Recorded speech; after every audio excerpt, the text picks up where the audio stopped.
right, we should be in the pre-show, so we're ready to go whenever.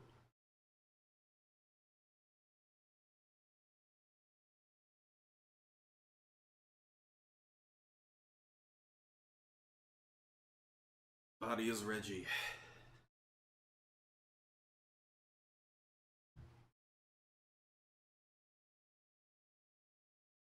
Are you ready, Mitchell? All right. The intro has begun.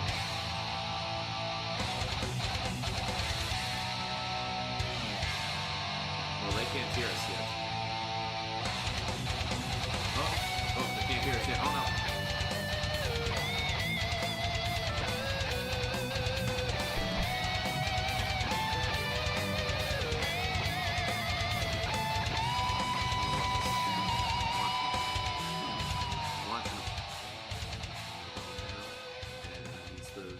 Fading out. Oh, boom. And okay, are we here? We're here. All right, Skibbity, let's go. Dear Lord, all right. it hasn't ended. It's like, hello there, my Skibbity Rizzlers. I couldn't even finish that. I dealt psychic damage Luckily, to myself. as a true Skibbity Ohio Rizzler, Alright. who can You straight didn't up, hear it again. I'm gonna straight freaking up crash hit out. hit the gritty. No. Who's straight No. mango. W Riz positive aura. No phantom tax. Straight up Kaisenat. I can confirm. It's giving big Jack Black in Minecraft movie. Yeah, how do you do, fellow youths? Ugh. See, Zach has an actual connection to the kids, though, so he can at least say that. It's true, I do. Mm-hmm. I am so hip with the kids. I am not a square. As you can see, I am a hexagon. Ah, factual. Aha. Yeah, I thought it was kind of weird the last time I met up with you that you were only a six-sided shape. Yeah, well, you know, I got really into Civilization, and sometimes that just happens. You know what? That tracks, actually. That tracks. Makes sense. When you one more turn too hard, sometimes you wake up and you are a six-sided shape. Damn. It do be like that sometimes. It's honestly a little inconvenient. I bet. How are doorways? How do you get through doorways? You have to kind of turn and twist your way out. Okay. You know, like getting a couch, like getting a couch through. You have to kind of turn it through. It's a little bit like that. Pivot. Yeah, pivot.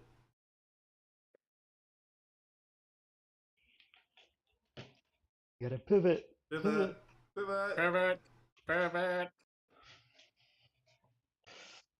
Anytime we're setting up the set, anytime we're setting up the set in theater, someone makes that reference.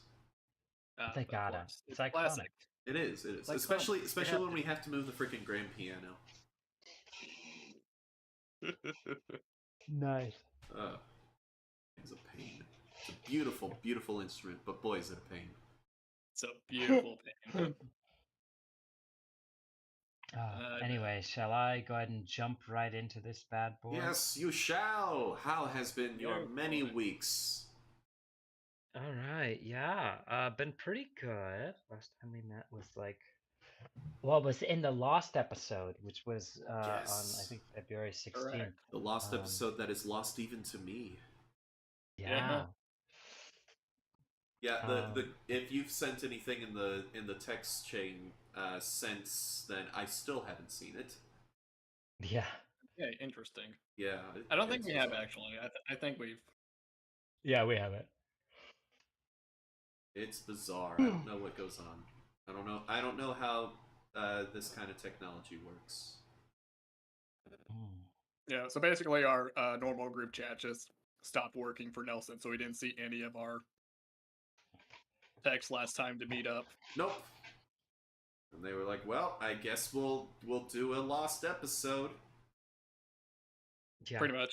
It's just like, well, I guess he's busy.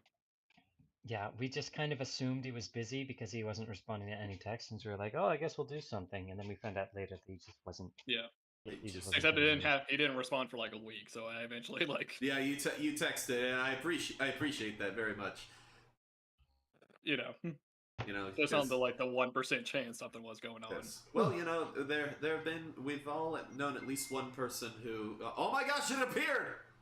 Okay, so it just didn't work for that 1 week. What the hell?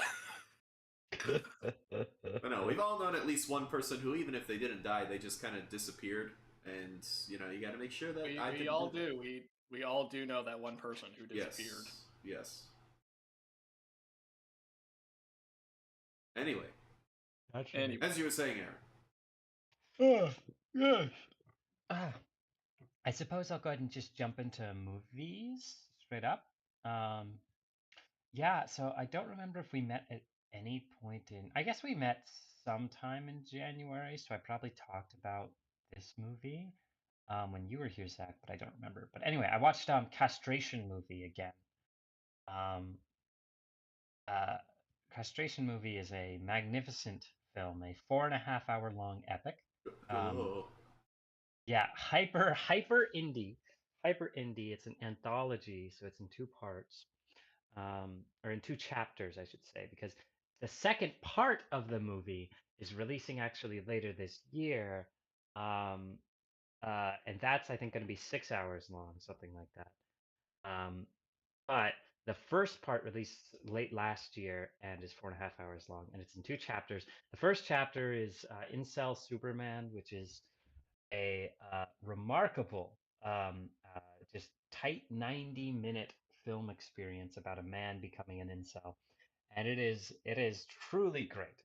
Um, Actually, it's really good.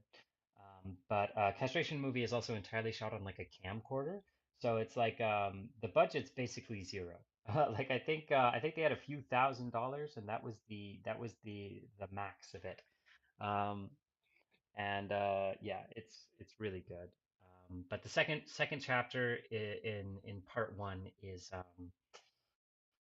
what is it called? Michaela Trapp Sinclair, which is about a trans sex worker played by the director, and her many misadventures with her friends.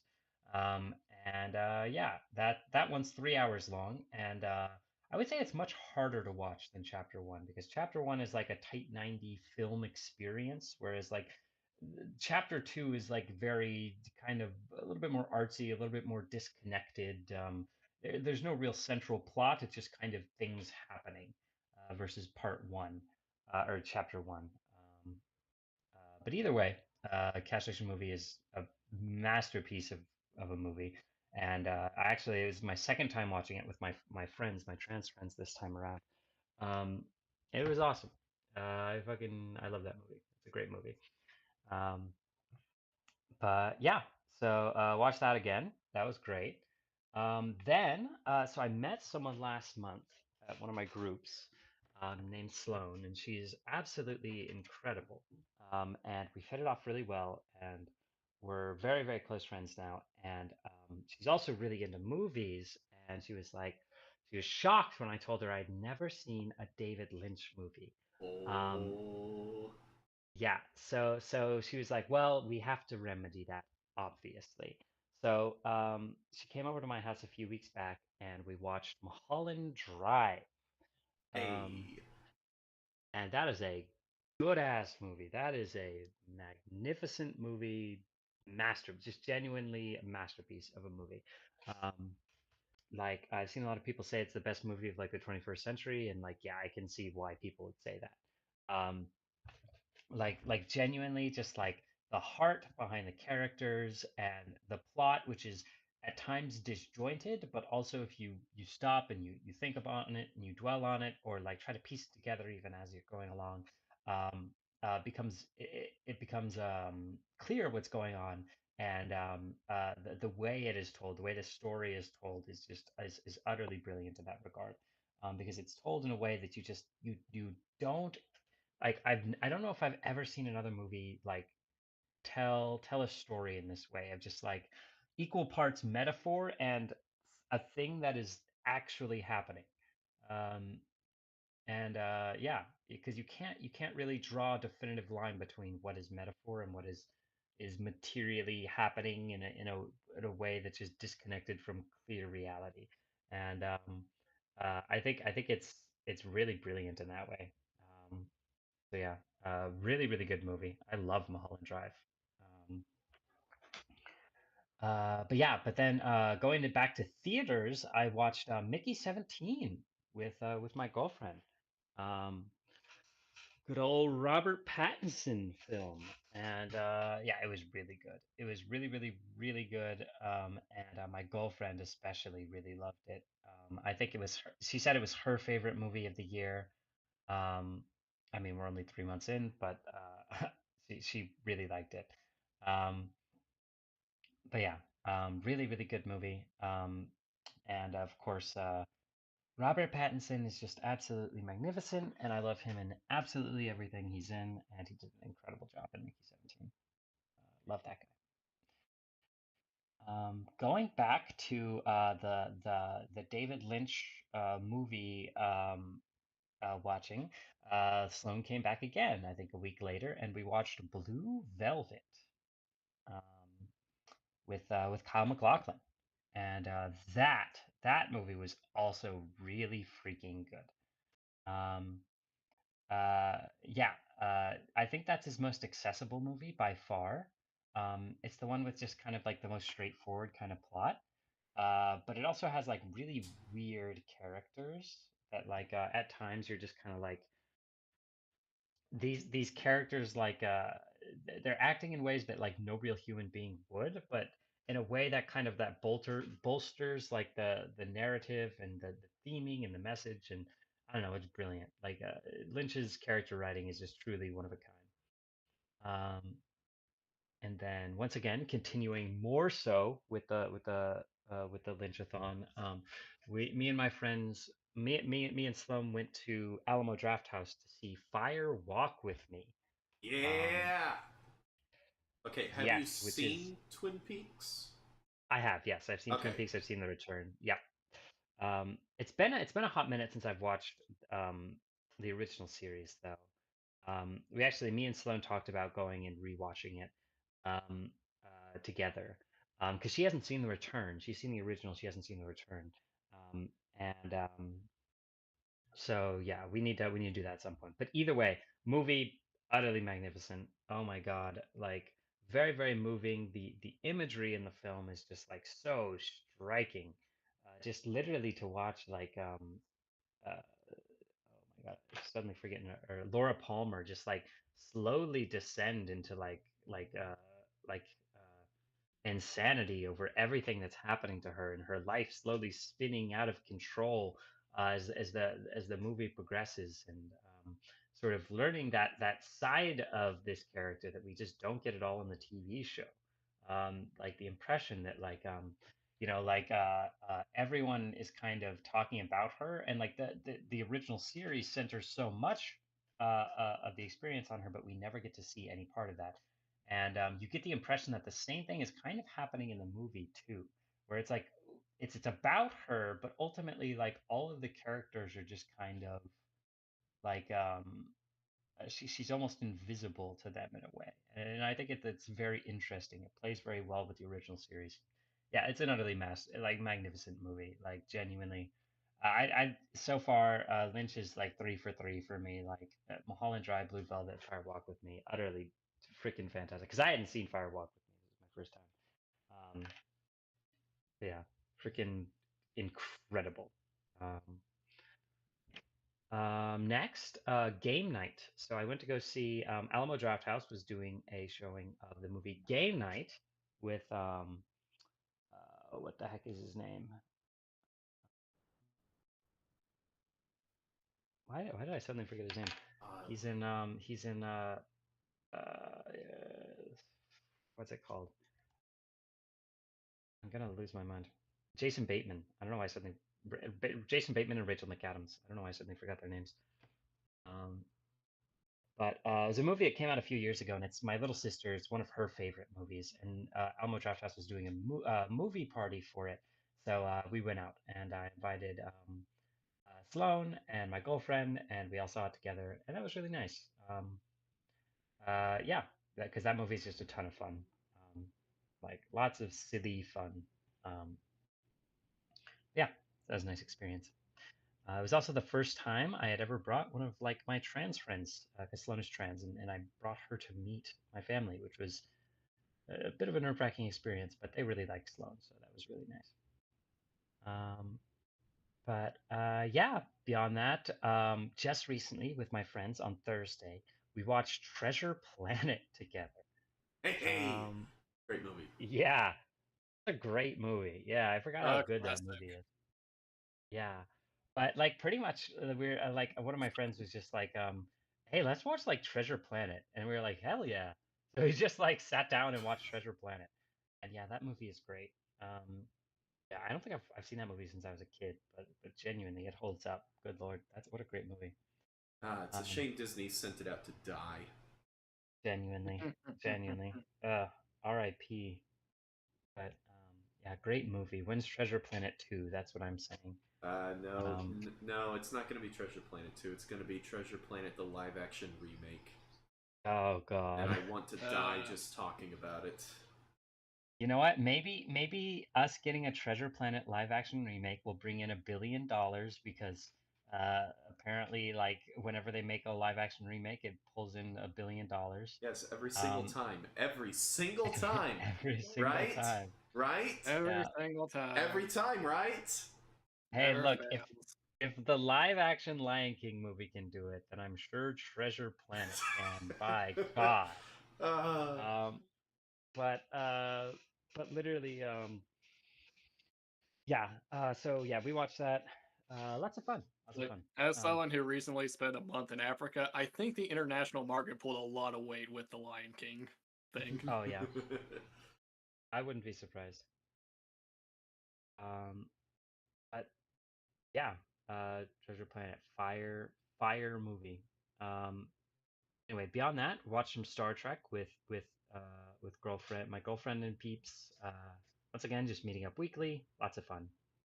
It's a blast. Um, and then finally, one TV show. I watched one TV show in this whole like last month and a half, and that was Yellow Jackets. Um, I started the newest season with my girlfriend. As we watched the last two seasons together, and we really liked it. So we're like, let's start season three. So we did. We watched the first. I think we watched two episodes. Three. I think we watched two. That sounds right. But yeah, so we watched some Yellow Jackets, and yeah, it's Yellow Jackets is awesome, and I love it, and it's a great series. And yeah, I also need to get on the Severance train. Uh, That's been popping I off keep lately. hearing, yeah, I keep hearing good things about seasons. I've seen season one, but I haven't seen season two, and I keep hearing good things about season two, so I need to watch that. Um, now, I've only played a singular video game in like the last month and a half, and that is Avowed. Um, I've just kind of been grinding through Avowed for like the last month and a half. And honestly, like I know the reviews were kind of like a little up in the air whenever it released. Kind of like some people were like, like it's a lot of fun, but the story's not great, and et cetera, et cetera. And I mean, yeah, I can agree to that. I think like it's a case of like if you go into Avowed expecting like an Obsidian like narrative masterpiece, you're just not going to get it. Like you're not getting like you're not getting a New Vegas. You're not getting a Knights of the Old Republic. Like you're not getting that. Instead, what you're going to get is like a really fun action romp with like a pretty decent story. The choices aren't like that crazy. Like it won't completely reshape the narrative, but like the choices do affect some things. In fact, sometimes you'll be surprised at how otherwise very small and seemingly insignificant choices can have like actually really big like effects on what's happening in the story. Um, very often unintended effects. But like for example, like in the second act of the game, um, you can choose to like kill or like literally while you're exploring, you can just wipe out this camp of like enemies, and like it completely like doing so completely changes the fate of the main city in that area like later on in the story. And it's like, holy shit, I'm just Hmm. like I was literally just exploring like for loot, and I wiped out this camp of enemies, and like now like the entire course of the story has changed. Um, it's actually really cool because it feels like you really get rewarded for like exploring in this game. It's actually really good. Um, because the crafting system is actually pretty good. It's like it's very centralized around just like upgrading your items, or you're upgrading your weapons and armor, and that's pretty much it. And like yeah, so it's very like hard focused on just upgrading instead of just like crafting a bunch of useless garbage you're never going to use. Um, so yeah, um, overall, I've been having an absolute blast with Valorant. I was actually playing it right before I hopped on the call, and I'm like 50-ish hours in the third act. I believe the fourth act is the final act, and then you kind of probably get taken to like a fifth area that's like much smaller and it's like the last boss area or something. I think that's the way it's going to shake out.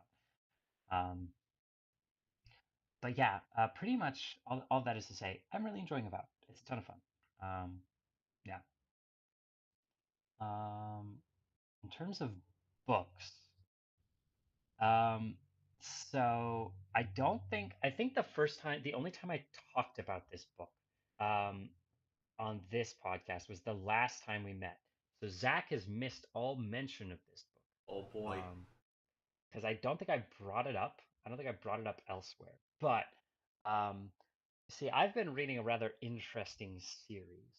Um, uh, a rather unique series, in the grand scheme of things. You see, I have been reading uh, a story called Sisters of Dorley Hall. Um, so don't know, which I know you simply do not. I Probably simply do almost certainly. not. Yeah, you have never heard of that story in your life. Never. So it is published on what is it, AO3, or it's AO3, and then there's another website. It's like Scribenet, ScribbleNet, something like that. Um, but it is something like it's 800,000 words long, I think now, somewhere around there. Continuously being written, but it's so far been published into to two books. I think containing like the first like 30 something chapters, maybe 20, 25, 30 something chapters.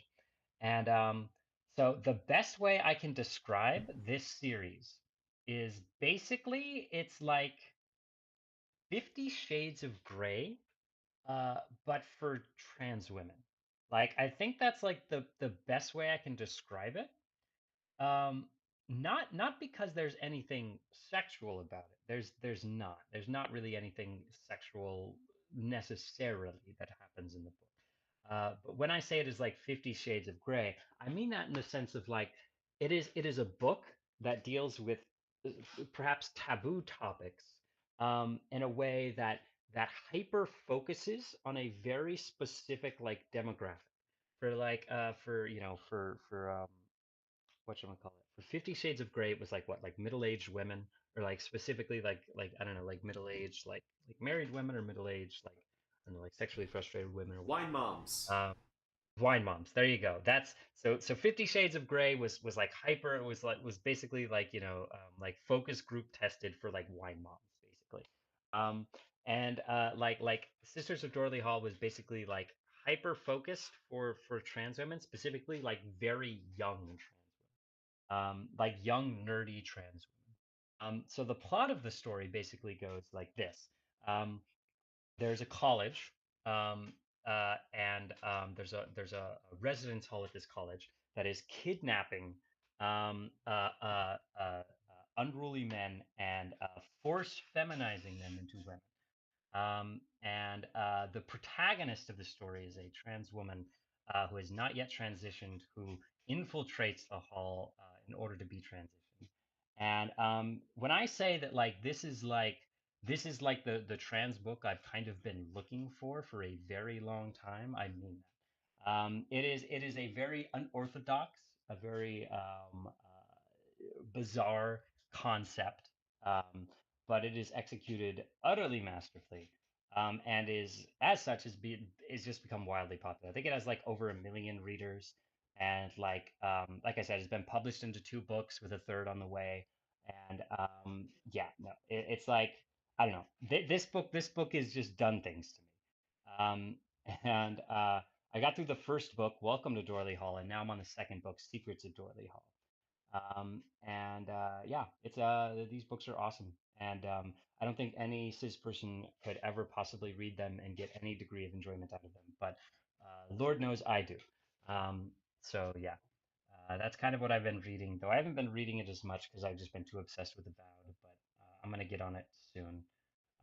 But I read like the first book, Welcome to Dorley Hall, in like literally like a week and a half, because I was just glued to it and just literally could not put it down because I was obsessed with it. A really good fucking book. Um, but yeah, so that's what I've been reading. Um, uh, Now, as for just stuff I've been up to, went to a friend's party, Tadashi. He actually went to OCS. I've talked about him before. He's a trans man. He was a year above y'all. Um, and he and his roommates were hosting a party at his place over in, I think it was Grand Prairie. Yeah, yeah, he moved to Grand Prairie. And yeah, so I pretty much just went there and met a couple of cool people and chatted a bunch. And it was really nice. Next, I celebrated my birthday. Um, Happy that was birthday! really, yeah, that Yay. was on, yeah, that was on the 20th. Um, and yeah, I celebrated with my family. Got a lot of great gifts, including one from Mitchell himself, which is Bridget's yo-yo from Guilty Gear, which is just awesome. Um, I freaking love this. I still gotta find something to tie to it, just for like the aesthetic. Yeah. I will not try to use it as an actual yo-yo, as I'm sure it would absolutely fall apart if I tried. But Like, um, oh, immediately. That thing is plastic and glue. oh yeah, yeah, exactly. No, that would fall to pieces. But I will tie something to it, just for, like I said, for the aesthetic. Um, Yeah. but uh, but yeah, so I celebrated. Went to a restaurant with my family, got some gifts, and yeah, I don't think I did too much else crazy for my birthday. No, no, nothing. I was also celebrating.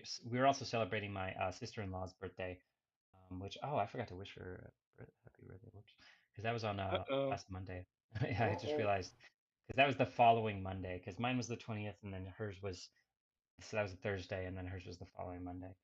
Forgot to wish her that 'cause we're literally only 5 days apart in age. Or what is that, five? Let me see. Friday, Saturday, Sunday, Monday, 4 days. And so yeah, I'm just 4 days older than her, which is crazy. Um, yeah. Da, da, da, da. But yeah, so birthday. Sam's party. I went to, if you remember Sam Vincent, you may not remember him. He was a grade below me, so 2 grades below y'all. Um, I ran with him in cross country, and he recently got married, and he was hosting a wedding reception with him and his wife. Um, so I went there, and it was a good time. And it was great to see him and a couple other people that I recognized, like from OCS or his family. So yeah, it was a good time. I will say, however, that was kind of punctuated by something a little not so great, which was so about a week before, a little less than a week before that, I got started on some ADHD meds. So specifically, um, uh, I got uh,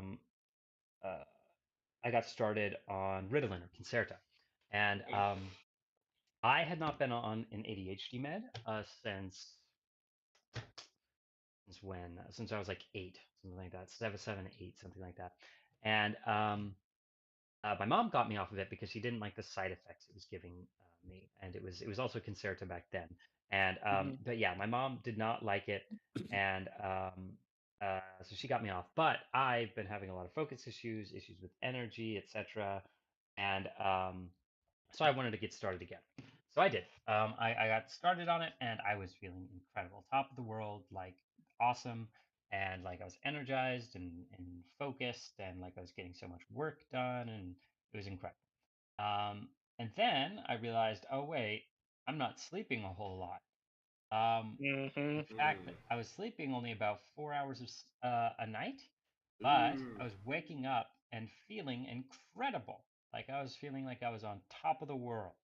Um, I'd wake up after 4 hours of sleep, and then I'd pop a Ritalin, and then I'd go back. I'd go about my day like completely unaffected by the lack of sleep. And then so after a few days, I realized, oh wait a minute, this is having a stimulant effect on me. This isn't supposed to be happening. Because if you have ADHD, you are not supposed to be stimulated by stimulant medication. Um, so yeah, I stopped taking it as soon as I realized what was happening, which was the day of Sam's party. Um, I crashed super hard that night after Ouch. basically zero sleep for like the last like 4 or 5 days, and then proceeded to spend like the next like 3 or 4 days like utterly just miserable, like horrifically anxious, like very like depressed. It was not a good time. But yeah, it was really really bad. I felt really really bad. And I got my annual physical done. I had to get my spine checked out, and I was freaking out about that for like days. Um, and finally saw my psychiatrist, and my psychiatrist was like, "Yeah, definitely should not have had a stimulant effect on you at all. So you probably don't actually have ADHD. You probably have something else, and people just, when you were a kid, thought it was ADHD." Um, and once I described all of my symptoms and everything to her, she's like, "Well, I think it's much more likely you probably have OCD, which manifests very similarly to ADHD." Which, after she walked me through it, I was like, "Yes, okay, that makes a lot of sense, actually." So she started me on an OCD med, and I've been feeling awesome since then. I've been feeling so much better. I finally got over the lack of sleep. I started seeing a physical therapist for my back finally, and thank God, because now my back's feeling better. Yeah, but that was like a nightmare of like a week right there. That was just like, good Lord. But anyway, I'm feeling much better now on a new med that's doing a good job controlling the worst urges. Um, but yeah. Um, Lastly, roommates. I found two new cool people that are going to be moving in with me in May when my lease is up. Um, because my current roommate's moving out, so I needed to find some new roommates, and I found this awesome couple, two trans people, and got great jobs, great income, and they were looking to move here because they're currently in Fort Worth, but uh, do not work anywhere close to Fort Worth, so they needed to move a little closer. And awesome people, about my age, basically identical interests. We talked about like video games and anime and a bunch of stuff like all together. Really cool, really cool people. Absolutely loved them. They're great. Um, yeah, yeah. And yeah, March. Okay, I put the March here. Yeah, so I attended. It was a queer and trans march in Oaklawn, the queer district up here in Dallas. That was pretty good. Yeah, so I attended that, and then I posted some photos of it on Facebook and Instagram, I think. But yeah, that was pretty cool. And then yeah, just last little roundup here. Music. Food House. Food House is a hyper pop collective of three artists that make really corny and silly music, and they're awesome, and I love them. And I just started listening to them recently at now the suggestion of two of my friends, which is really great. Sigur Rós. Um, Sigur Rós is in like, I don't even know how to describe them. Like a kind of rock-ish, not even rock. I don't ambient maybe. Um, it's hard to describe their sound. They do like very like kind of melodic or like ambient kind of noise or soundscapes with some lyrics in there. And I think they actually did part of the um, Blade Runner 2049 soundtrack, I believe. Um, but my girlfriend's brother turned me on to them. And yeah, they're pretty darn good. Next, Vocaloid. Yeah, I've been listening to a lot of Vocaloid. Yeah, I can't front about that one. I was just like, I wanna listen to some Vocaloid because I never did. And so I've just been digging into all the classics now. And like anytime I'm just doing something out in or just like at home now, I'll just put my headphones in and start listening to some classic Vocaloid music. That's awesome. Uh, there's so much good classic Vocaloid out there. Yeah. And lastly, Car Seat Headrest, one of my favorite bands, rock bands, indie rock bands, released a new 11-minute long single called Gethsemane. Um, and it's really freaking good. um, seems to be a lot of religious imagery because it's a single from their upcoming album that's releasing in May, and it seems to be a lot of religious or Christian imagery in this album, which I think is very interesting. So I'm excited to listen to more because Gethsemane is a banger. But yeah. Anyway, all of that is pretty much what I've done for like the last month and a half. So without further ado, I will pass it off to um to Mitchell. Alrighty. Let's see. What have I done lately? Pull up Steam, and I haven't done too much. Mostly just doing the job search and the onboarding and all that. So, but I have been playing. I finally got through like the main story of Freedom Wars Remastered. Oh yeah, Oh. I remember you Yeah. talking about this. Oh yeah, Freedom Wars Remastered. Same team who made like God Eater. Hmm. So it's like not a Monster Hunter clone. It's a clone of the Monster Hunter clone. Yeah. So Well, you gotta really like Monster Hunter to like this game because it's still very janky. I played like a few minutes of it on the Vita, and I was like, I don't know what the heck is going on here. Yeah, definitely. That setting's cool though. The setting is super cool. I beat the main game and I still have like 850,000 years left on my sentence though. Oh, oh. So Hmm. yeah, got a lot of grinding left to do if I want to get that thing down to 0. That's worse than the true ending of Hades grind.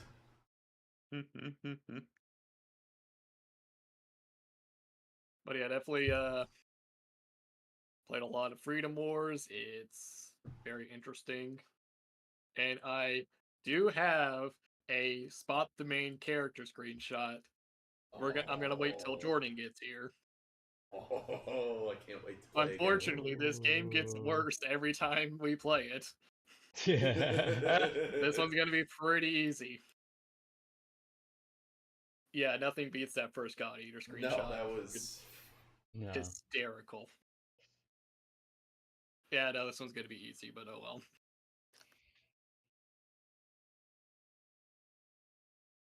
It's like, but yeah, definitely will play more Freedom Wars. I'm just taking a break since I beat the main story.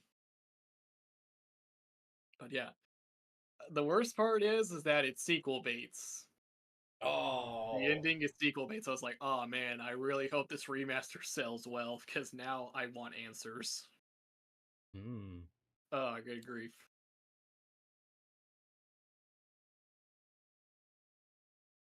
But yeah, so hopefully in like another 10 years we're finally getting a sequel, maybe. I don't One day. One One day. day, maybe. Yeah, I'm not holding my breath. And let's see. I'm still playing Zenless Zone Zero. They got you. I know. They gotcha. They hooked you. The gotcha game got me. Yes, I know. They released a new character who basically has a gun blade. It's pretty cool. Worst part is that I haven't been able to pull the character, and I'm running out of resources, so I can't get the character. Man. Well, you could always pop in a few dollary dues. I don't wanna. But It's like, maybe, I don't want to. At this point, I don't. but maybe you'll get them this time. I know, but no, I'm not. I will have self control. I will not waste my money on the gacha game.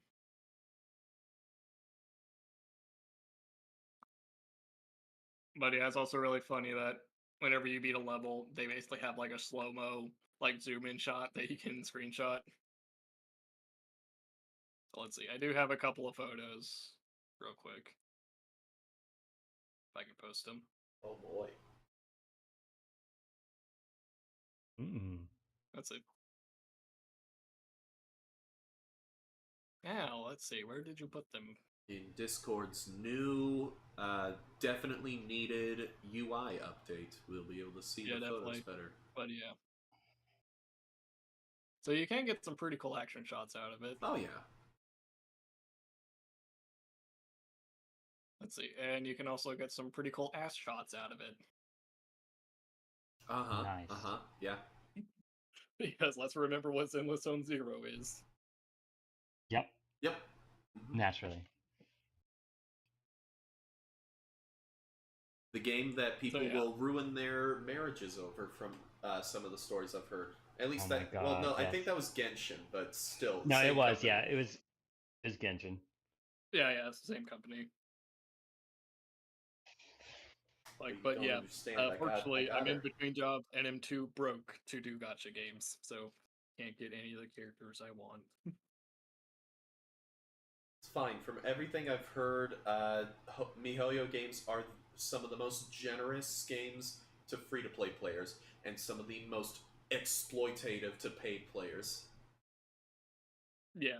I haven't been able to get like the character that I wanted this time, but like I do have a pretty good selection of random characters, so like it has been pretty generous. I've just been very unlucky. But let's see. Other than that, playing some more Monster Hunter with Aaron and Jordan.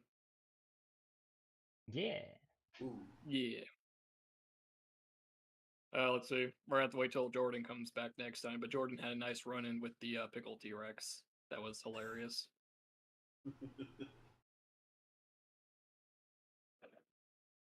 Beautiful.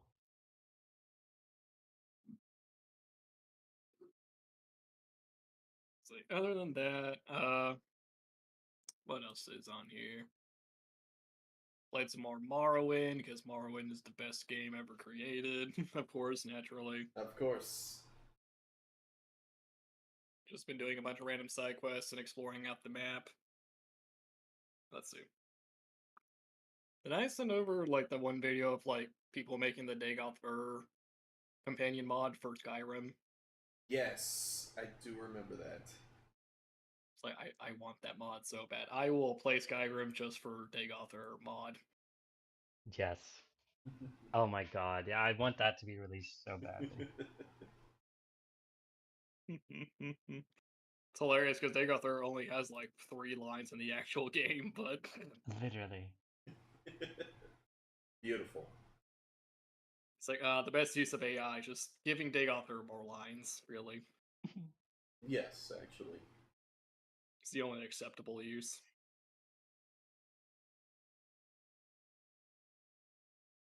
And that, let's see. So while Aaron has been playing Avowed, I've been playing a game called Greedfall, Yes. which kind of seems to be very similar vibes, just a little more low budget. It's more of a double A game. But it's basically fantasy colonialism. Yeah, pretty much. Yeah. That's what I've seen, yeah. Yeah. Yeah. Let's see. I've been doing I've been having a lot of fun with it. It's been surprisingly engaging. I am getting surprisingly into the story more than I thought I would be, but I'm actually pretty invested at this point. And and any game that lets me be a gun wizard is pretty good in my book. I like being able to use magic and guns. It's really fun. Because the main spell that you get is called Stasis, where you can basically freeze an enemy in place for like 10 seconds. And this game really likes to mob you with large groups of enemies, and just being able to freeze half of the mobs in place while you take care of the rest really makes the game pretty easy, so it's pretty overpowered.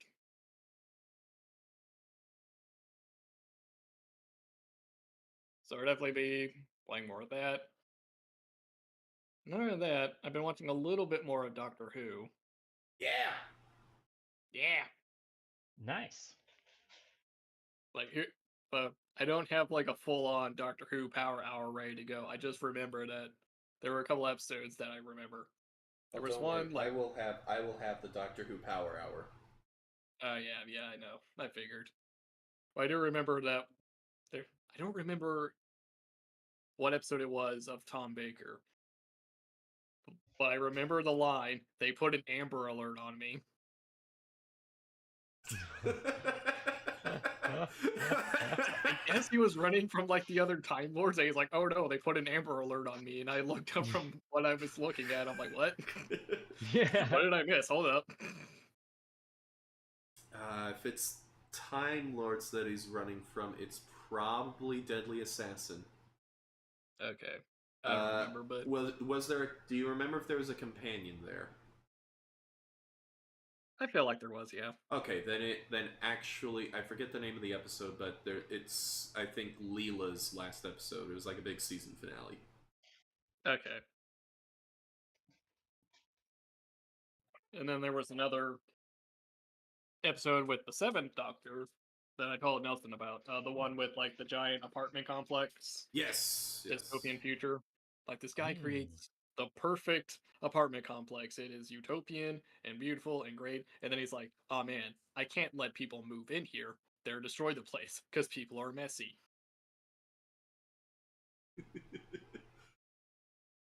They ruined my perfect creation. Oh. So he gets trapped in a computer, and then the world gets destroyed and all dystopian, so people move into the apartment to survive. And sure enough, it kind of gets destroyed, and there's graffiti and broken equipment everywhere. He's super mad and trying to escape to kill everyone because they ruined his building, darn it.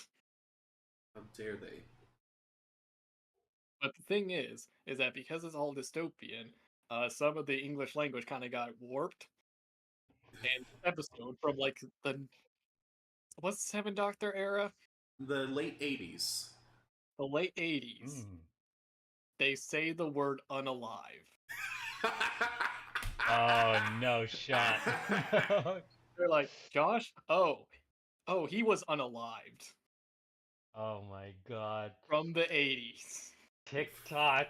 They TikTok is predicted going it. back in time. TikTok is going back in time. So, Appropriate this for only Doctor Who. proves that we are, in fact, in a dystopian timeline. We are in a simulation. We are in the bad place.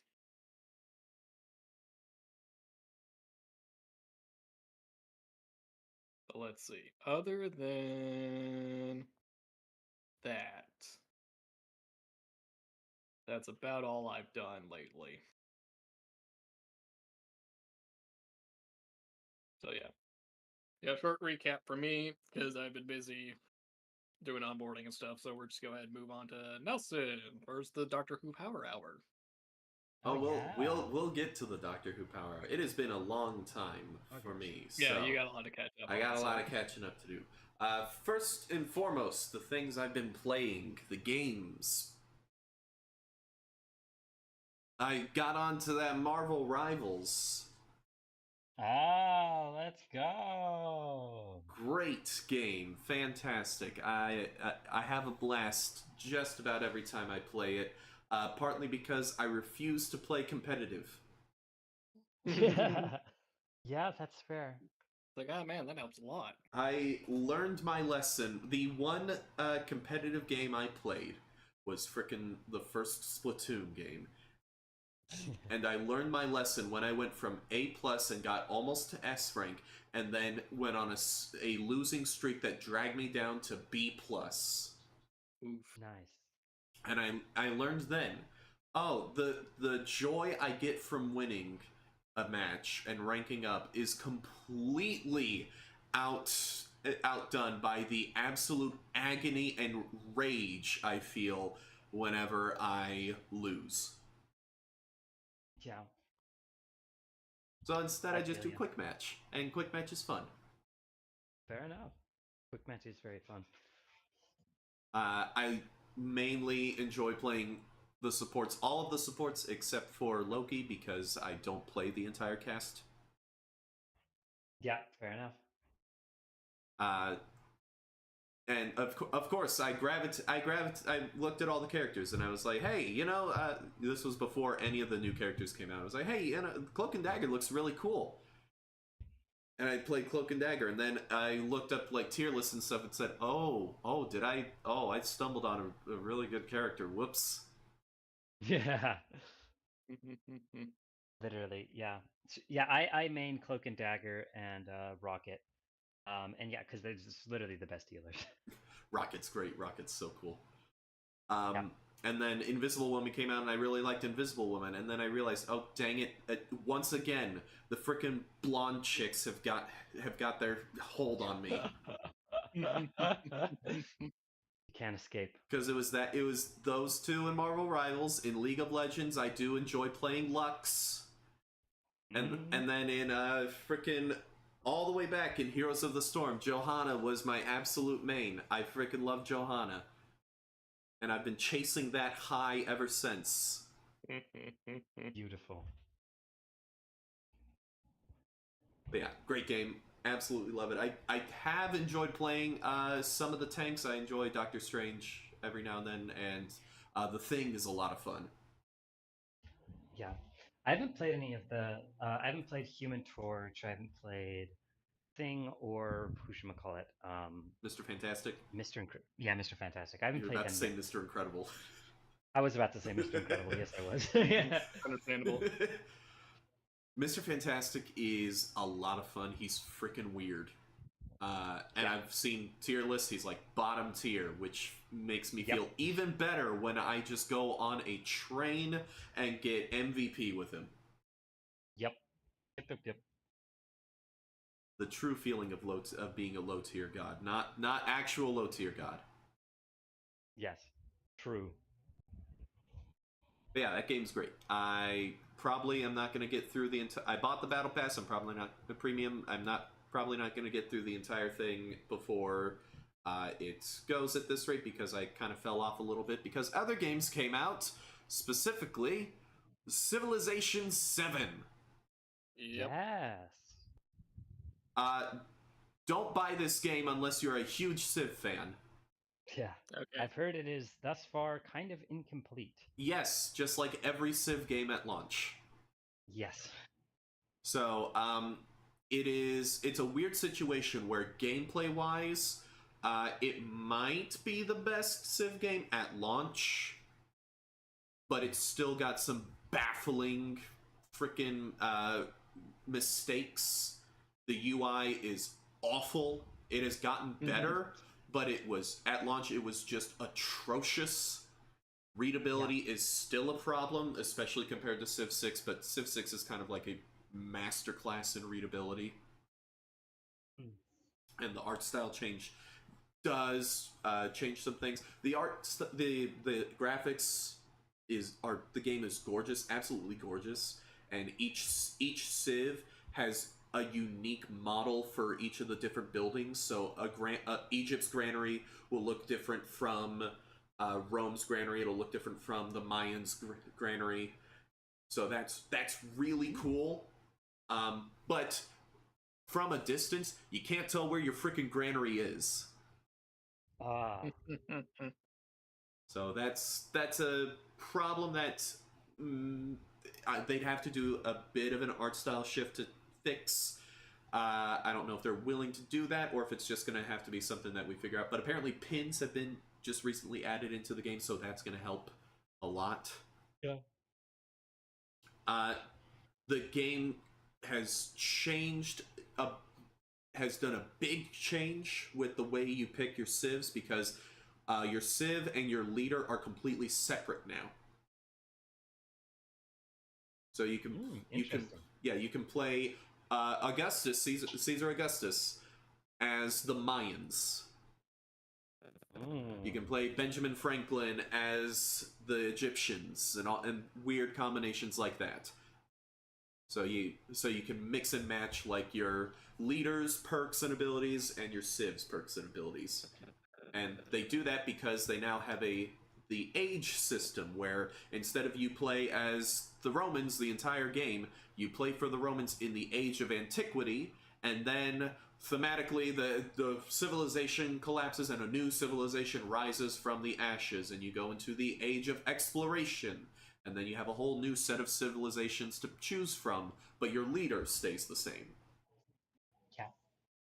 Which is really interesting. The Antiquity Age is fantastic. The early game civ has always been the best part of a civilization game, and the age system is specifically made to try to fix the fact that civ games just get worse as they go on. So you kind of, with that kind of soft restart, it helps.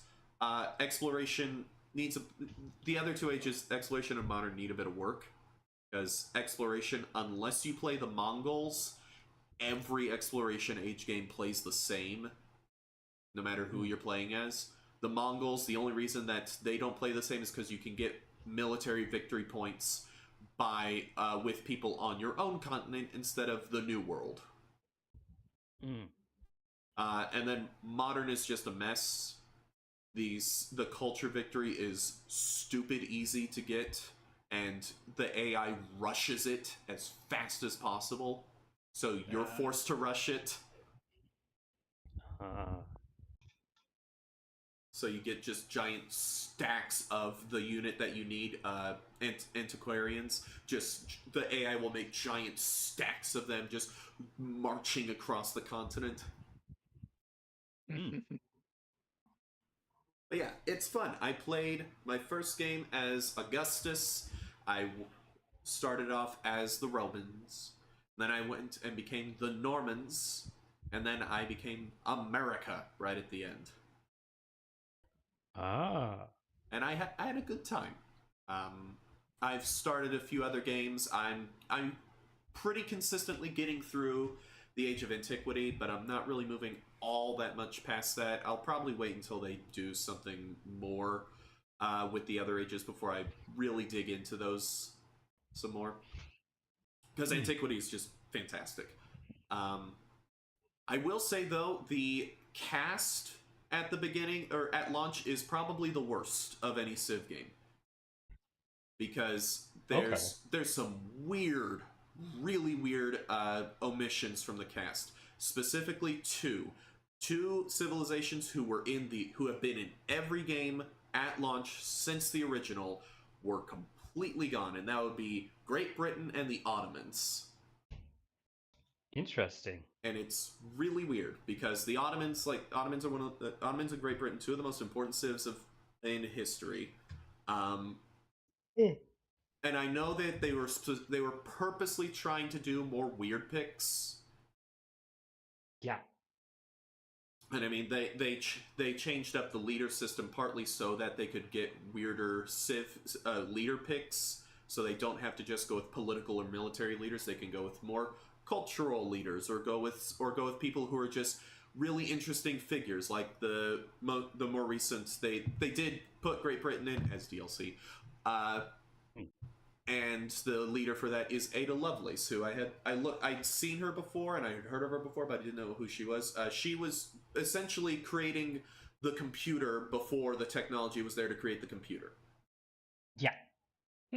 So that's really cool. I like being able to do those kinds of picks, but it's still really weird when there's really not a ton of like Middle Eastern rep in the modern era at launch, and the Ottoman Empire is just gone, and so far there's no hint of the Ottomans showing up.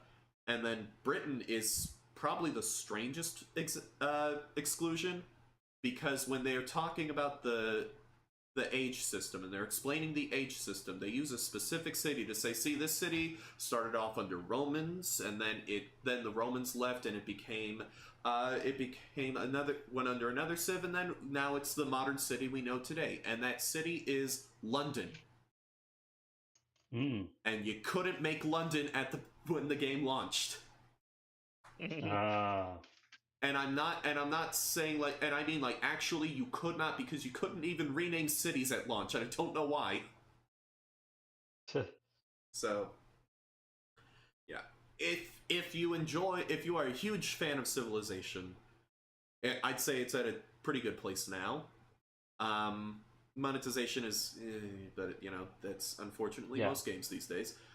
If you're not a huge fan of Civ, but you want to try a Civ game, go get Civ 6. Yeah.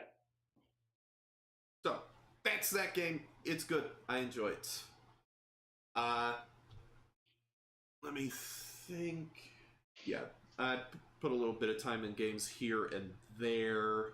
Not really putting a ton of time into any one game. I'm stalling for time and looking at my Steam profile before I could the time you need. quickly. Which ones? What are the games? If I go to my library, it will tell me. Early, yes. Yes. Verily.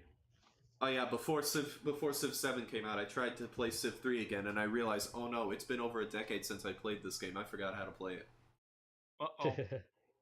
So that didn't work out. But I did put a significant amount of time into one game in particular outside of Civ 7. And that game is The Witcher 3. Oh. Yes. And Yes. I have good news. I have beaten the base game of The Witcher 3.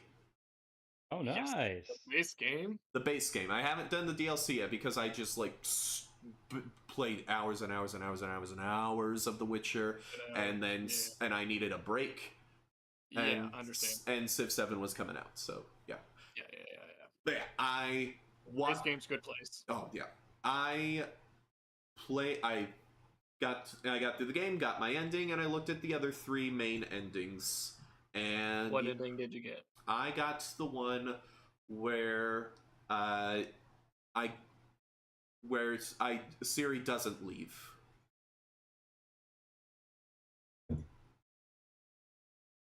Mm-hmm. The one where the one that is probably canon, looking at all the stuff for Witcher 4. Okay. And I like that. Okay. I like that ending best. I do like. I like all the endings. That bad ending is like, oh, that's rough. Oh no, yeah. But I think it is very Witcher, which I really like. And I really do like the other ending, the other good ending. It's very bittersweet, but it also makes some sense. I could see Ciri making either decision.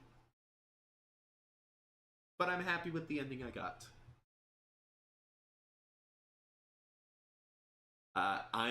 The build I'm going with, by the time I get to the end of Blood and Wine, it's gonna be stupid. I spent so much time freaking making the wolf armor and wolf swords. Yep, of course, naturally. Oh my gosh, dude, it took so long. Oh, but they're so pretty though. They're so cool. They're so cool, and they're so strong. And and when I get the Grandmaster stuff in Blood and Wine, oh my gosh, I'm gonna hit an enemy one time and they're gonna bleed to death. I know, it's great. And then if there's a big enemy that's gonna take too long to bleed, I just burn them to death. I get the best of both worlds. Pretty good. Yeah, that is I'll reserve it. I'll reserve complete judgment on this point until I've beaten the DLCs, but that might be my favorite game. Yeah. Hmm. I'm not too worried about that judgment changing anytime soon. I've heard Blood and Wine is like one of the best DLCs ever made. I have heard literally nothing about Hearts of Stone. Okay. Hearts of Stone needs to be experienced. I'm not saying anything either. Okay, cool. Very well then. Let's see. Stuff I have read. I can't remember if it came out or if I talked about it last time. Wind and Truth is out. I think I did talk about it. I really haven't read much of it at all, unfortunately. It will be there, and my brother is way behind on Sanderson anyway, so I have time. Yeah. There you go. I'm writing my book, and I get to a point. Yes. I'm getting to a point in my book where, oh boy, there's some romance happening possibly in this book, and then I realize I've never read a freaking romance book. Uh-oh. That is a problem because I introduced the romantic character, and it's like, this is not working. What happened? And so I'm like, you know what? I was talking to my friend Kevin at work, and I said, you know, I really should have read like a freaking Jane Austen novel before this, that I'd just have some point of reference. And then I said, you know what? Screw it. I'm gonna go read a Jane Austen novel. So I am getting almost halfway through Pride and Prejudice. Nice. I love Pride and Prejudice. Phenomenal book. Fan-freaking-tastic. And So I remember reading, let's see. It was like the Brand Sanderson, it's like the Evil Librarian one. Which one was that? Alcatraz. Alcatraz and the Evil Librarians. And I guess like the last book where like the romance between the two characters kicks off, and he literally asked another writer for help writing the romance bits. And it's like, you know what? Good call, Brandon. Good call. Yes. He has written good romance, but it's not his strong suit. Yeah, it's not a strong suit, and I think this was one of his earlier works anyway. Mm-hmm. Yeah. He's definitely gotten better. By that point, it's a good thing he got help. Yeah. Yeah, Yumi and the Nightmare Painter is a very good romance. But that again, like that is like the extent of my knowledge on romance. So I needed something more, because my book is nothing like Yumi and the Nightmare Painter. So yeah, that's great. I think that's about it. Oh wait, no, I read there was testing one week, and it has become kind of my tradition with testing to just read, go over to my copy of The Dubliners that I have in just sitting on my classroom bookshelf, and just read a freaking short story by James Joyce. So I've read two more of those. One was this boy. He's playing hooky with his friends, and he has a really weird. One of his friends ditches, doesn't even show, and he and the other friend run into this guy, this creepy old guy who just talks to them for a bit, and they're uncomfortable, and that's the story. Yeah, it's great. Then the other one is one I have read before called Araby. I was about to say you probably read Araby. Araby's great. Araby's great. Yeah. Freaking kid's like, oh, I want to impress this girl. I'm gonna go to the fair. The Araby fair, and his uncle or whoever he's staying with comes home late and forgets. He's like, oh, sorry, I forgot. Here, I guess you can go. And he goes, and it's like all closed down already. And he's like, oh, what was the point of all this? Yeah. And that's the end of the story. It's great.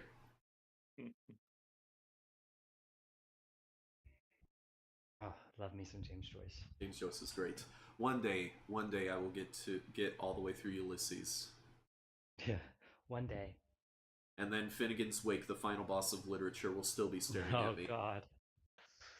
I don't know if one gets through Finnegan's Wake insofar as like one survives. That sounds about right. Yeah. Oh, there was one. I still have my copy somewhere. There was one other thing I played. I played a bit more Stardew Valley. Hey, Nice. That game's great.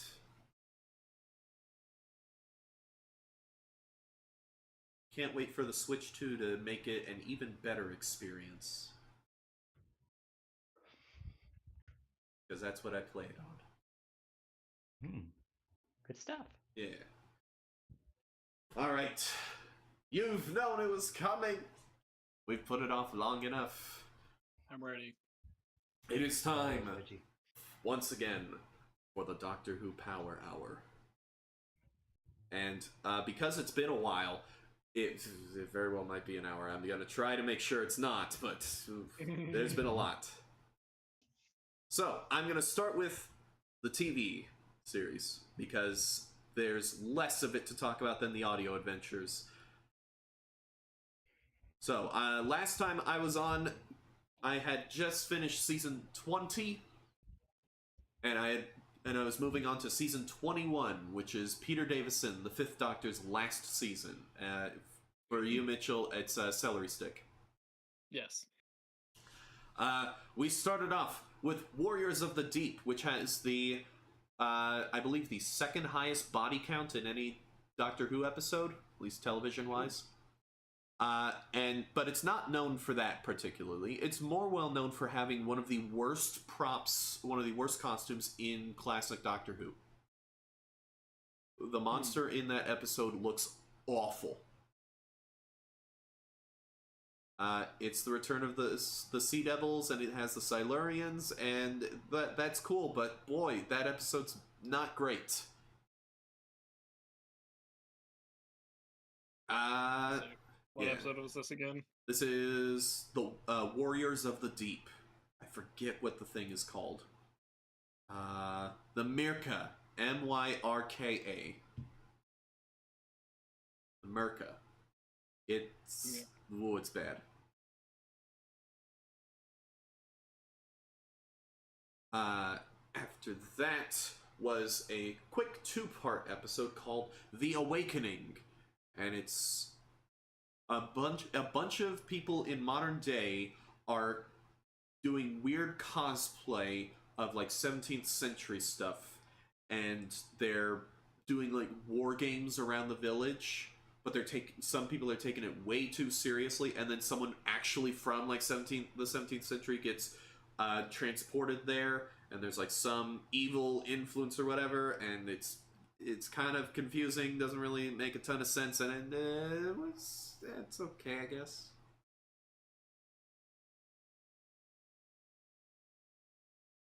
Next one was Frontios. That one was a lot of fun. Dr. Tegan and Turlo land on a planet, and the planet is just constantly being attacked over and over. It is like a friggin' war zone there, and at the end of the first episode, the cliffhanger is that a bomb lands on the TARDIS and it's destroyed. It's gone.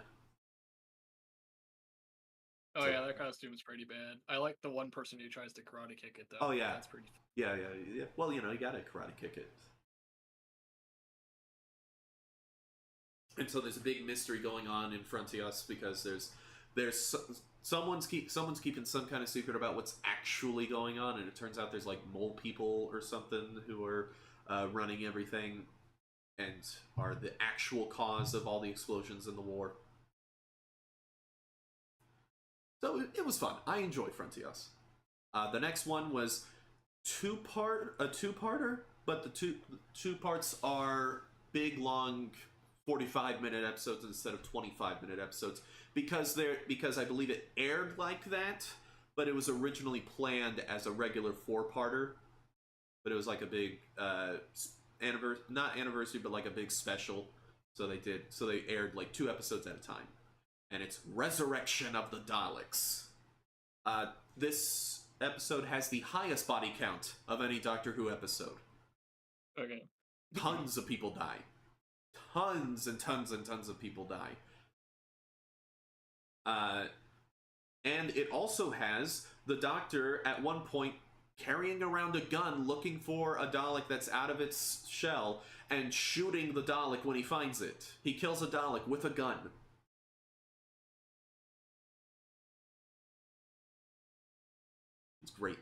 It is also the episode where Tegan leaves at the end of all of this. At the end of all this death and destruction, Tegan turns to the Doctor and says, "It's stopped being fun," and she leaves. And it is maybe my favorite companion exit because it's really freaking bitter and really dark, but it's great. It's handled very, very well. Like, there's like the Doctor just can't understand why Tegan would want to leave even after everything. And there's a point where Tegan runs off, the Doctor leaves, and as the TARDIS is going away, she runs back and watches it leave. And I saw someone describe it as she knew that the Doctor wouldn't leave unless she wasn't there, but she still had to watch him go for herself.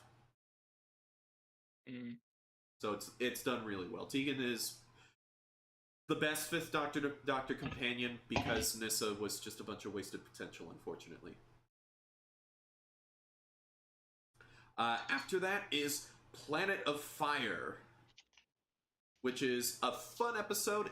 I was a little worried because it's another Doctor Who does science versus religion episode, and those can be a little tiresome sometimes, but it was done pretty well. Mainly because the guy who's like the leader of the religious group on the titular Planet of Fire is played very well and written pretty well too. The guy who plays him does a very, very good job with it. But this episode has a ton of stuff going on because it's introducing a new companion, Perry, who unfortunately has a horrific American accent. Nice. We stand. And her accent is not even the worst American accent. There's another guy who has an even worse American accent. Nice. It is also a big episode for Turlough. It's also his exit episode. It's also an exit episode for Chameleon, who was introduced, a companion that was introduced in one episode, was completely forgotten about, and then he's appearing again so that he can leave. And on top of that, also the Master is back. Oh, nice. He's gotta keep coming back. Got to keep coming back. Absolutely. It's a really fun episode. Perry actually has a really good introduction here.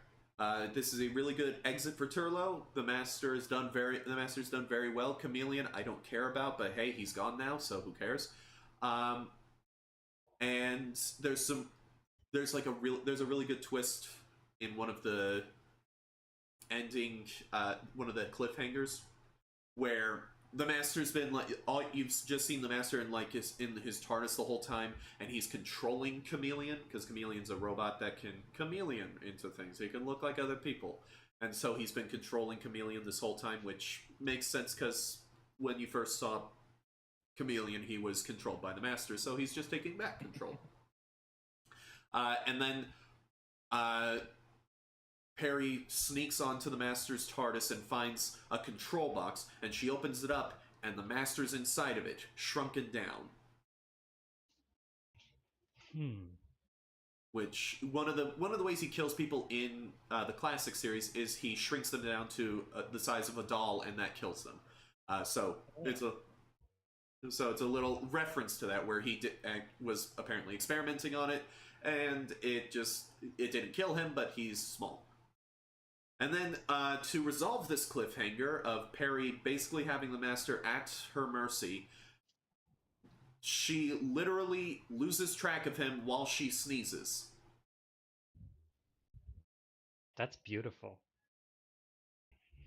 The most creative thing they could come up with, I guess. Yeah, that was it. That was what they. That was it. They were just like, "Freaking, we're running out of time." Perry sneezes, and the Master escapes. Yeah. After that, the Master apparently dies. Of course, he doesn't actually die, but it apparently dies at the end of this. And what? You can't be telling me the truth. You must have died. He got burned up. He had to have died in the Planet of Fire. Yes, Turlo. naturally, because he never comes back ever again. Exactly. Ever. Exactly. Never, never, never. But after that, Turlo leaves. He finds his brother at one. Finds a guy who turns out to be his brother, and you get a big bunch of backstory for Turlo. Finally, after freaking like almost more than an entire season, and then he leaves, and so now it's just the Doctor and Perry, and if you listen to the audio adventures, this is where all the audio adventures between the Fifth Doctor and Perry happen. But if not, then you move on to the Caves of Androzani, the Fifth Doctor's last episode, and it's one of the best episodes in all of Doctor Who. It's incredible, absolutely fantastic. Nice. It's really freaking dark, really freaking grim. They go into a situation where it's just there are no good people in this story. There's just people who are slightly less bad than some of the others. And on top of that, and the Doctor is desperate for most of the time. Like, most of the time, Fifth Doctor is very patient.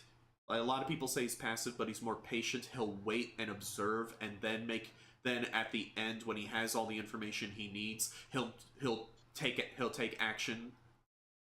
But in this one, he's desperate. He's just trying to get him and Perry to safety and get them out of this situation. But unfortunately, right towards the beginning of the episode, Perry falls into a little nest that's like got some webbing on it, and because of that, she gets poisoned. And because the doctor grabbed onto it too, he's also poisoned, and they're going to die. And so they have to find a cure, but the cure is in like the deepest part of the caves that doesn't even have oxygen. But on top of that, you have gun runners who are doing cruddy stuff. You have military that's doing cruddy stuff. You have a third party who's like an evil scientist based on the Phantom of the Opera. He like has a mask and everything. Who's doing cruddy stuff, but he's also sympathetic because he's like been betrayed by people in the government, and there's people in the corrupt government that you cut back to every so often who are absolutely awful and playing both sides of the war. It is so dark. It's got a part where two of the gun runners get into an argument, and one of them, the leader, almost forces the other to take a cyanide pill. It's crazy. But at the end, basically everybody dies. All the side characters die except for one, and the Doctor gets just enough cure to save one of them. And there's a really good speech that's the cliffhanger for episode 3, where he's been captured by the gun runners, and they've taken him on a rocket ship above the planet, and they've tied him up, but he manages to escape, and he's in the cockpit, he's locked himself in, and he's crashing the ship back down to the planet. And then the gunrunners break through the door and are like holding him at gunpoint, telling him to stop, and he's like, no, I can't, because you can't really threaten me, because I'm gonna die anyway. But I have to get down there to the planet to help my friend, because I got her into the situation, and I need to find a cure. And it's fantastic. It's probably the best moment for the Fifth Doctor, one of the best moments for any of the Doctors. Absolutely fantastic. And he manages to get one dose of the cure, manages to barely get Perry out and into the TARDIS, gives her the cure before he himself dies. And it's great. The only complaint about the episode is I would rather any companion be there except for Perry. Because Perry just doesn't really do anything. She's just kind of there. But it is a nice little detail that if you just go by the TV show, the Doctors just met Perry. This episode takes by the TV show takes place right after the last one where Perry was introduced, and he just met her and is willing to sacrifice his own life for her. That's great.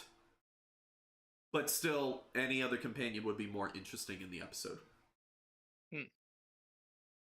So, one of the best episodes of Doctor Who. Phenomenal. The next episode is The Twin Dilemma, and it might be the worst episode of Doctor Who I've seen. At least in the classic series.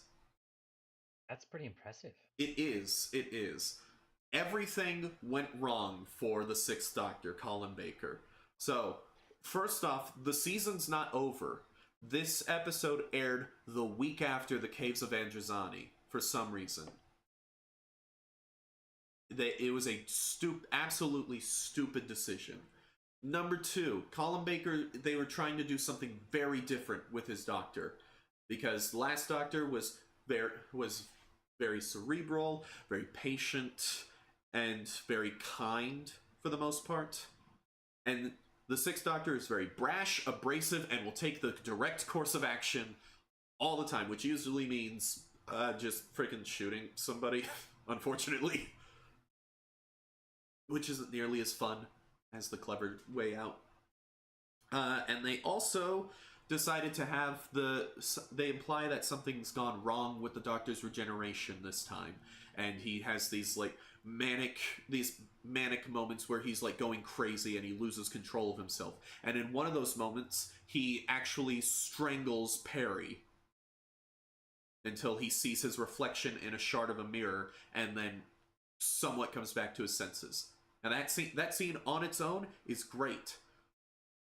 It's the most interesting thing they do with it, and the rest of the time it's played off as almost a joke. And on top of that, on top of all of that, you have the Doctor with a regeneration where something's gone wrong, and this is the B plot of the episode. The A plot of the episode is a terrible episode that makes no sense. It's got these freaking aliens who have these slug aliens who have taken over a planet. Oh no, there he is. It's back. Got him back. But anyway, it's got these slug aliens who have taken over a planet, and they need to drop the planet into the sun so that their eggs can hatch and launch out over space because. And then there's these the regular inhabitants of the planet, because the slug aliens are invaders who have taken over the planet. The regular inhabitants are actually fiercely loyal to the slug aliens because. And there's a guy that the Doctor knew from a long time ago who's working with them because. And they kidnap these two twins who are math geniuses. Because they'll be able to help them to drop the planet into the sun for some reason, and they're played by actual twins who are horrifically bad actors. It's absolutely terrible. That sounds incredible. And it ends. Do you remember? Do you remember The Legend of Korra? I sure do. Do you remember at the beginning of the first episode when Korra just jumps in and as a toddler perfectly controls 3 of the 4 elements and says, "I'm the Avatar and you've got to deal with it," while almost staring directly into the camera? Mm-hmm. Doctor Who did it first, because at the end of the Twin Dilemma, the Doctor turns to Perry and says, "I'm the Doctor, whether you like it or not." Beautiful. And that was what they ended that season on. So the numbers didn't do so hot the next season. On top of that, they decided to change the format of the episodes. So now they're all 45-minute episodes for just this season, and this season alone. Damn. And normally that would be fine, because it means less dumb cliffhangers that get resolved within a few seconds of the episode. But what it really means is that for half of the first episode, the Doctor and Perry are probably just going to be on the TARDIS arguing with each other and bickering Hmm. while the plot happens to other characters. So, ugh. So the first one was Attack of the Cybermen. It's freaking bog standard Cyberman fare, which means it's a bad Cyberman episode. Uh, freaking nothing of note happens, but it's okay, I guess. The next episode is Vengeance on Varos, and this is the one. This is the one that people will say this is the good one, and yeah, this one's good. Vengeance on Varos is fun. It's got a really interesting premise where they land on the Doctor and Perry go to this planet where they're trying to get fuel for the TARDIS, and the planet is a former prison planet where the descendants of the prisoners are all watching entertainment put on by the descendants of the prison guards. And the entertainment is people being tortured and killed and having to run through like a gauntlet style thing to try to get their freedom. And they all vote, and all the prisoners, descendants of the prisoners, vote on different things. So the governor will go up and say, "All right, if you support me, vote yes. If you do not, vote no." And then if they vote no, then he gets tortured and could possibly die. And it's all televised. And so you have one B plot where the entire thing is just a married couple watching everything going on in the actual episode. They don't interact with anyone in the episode, they're just watching that, and it's really interesting. It's a really cool episode, and the cliffhanger for the first episode is one of the best that Doctor Who's done, because it's the Doctor's like going through a hallway that makes him believe that he's in the desert and dying of thirst, and he collapses on the ground, and then you cut back to the governor acting as a producer, and there you see like all the screens where it's showing the Doctor's face, and it's like, all right, when do we cut? All right, and cut in 3, 2, 1. You hear click, the screen goes black, you hear one of the villains laugh, and that's the end of the episode. Oh. It's great.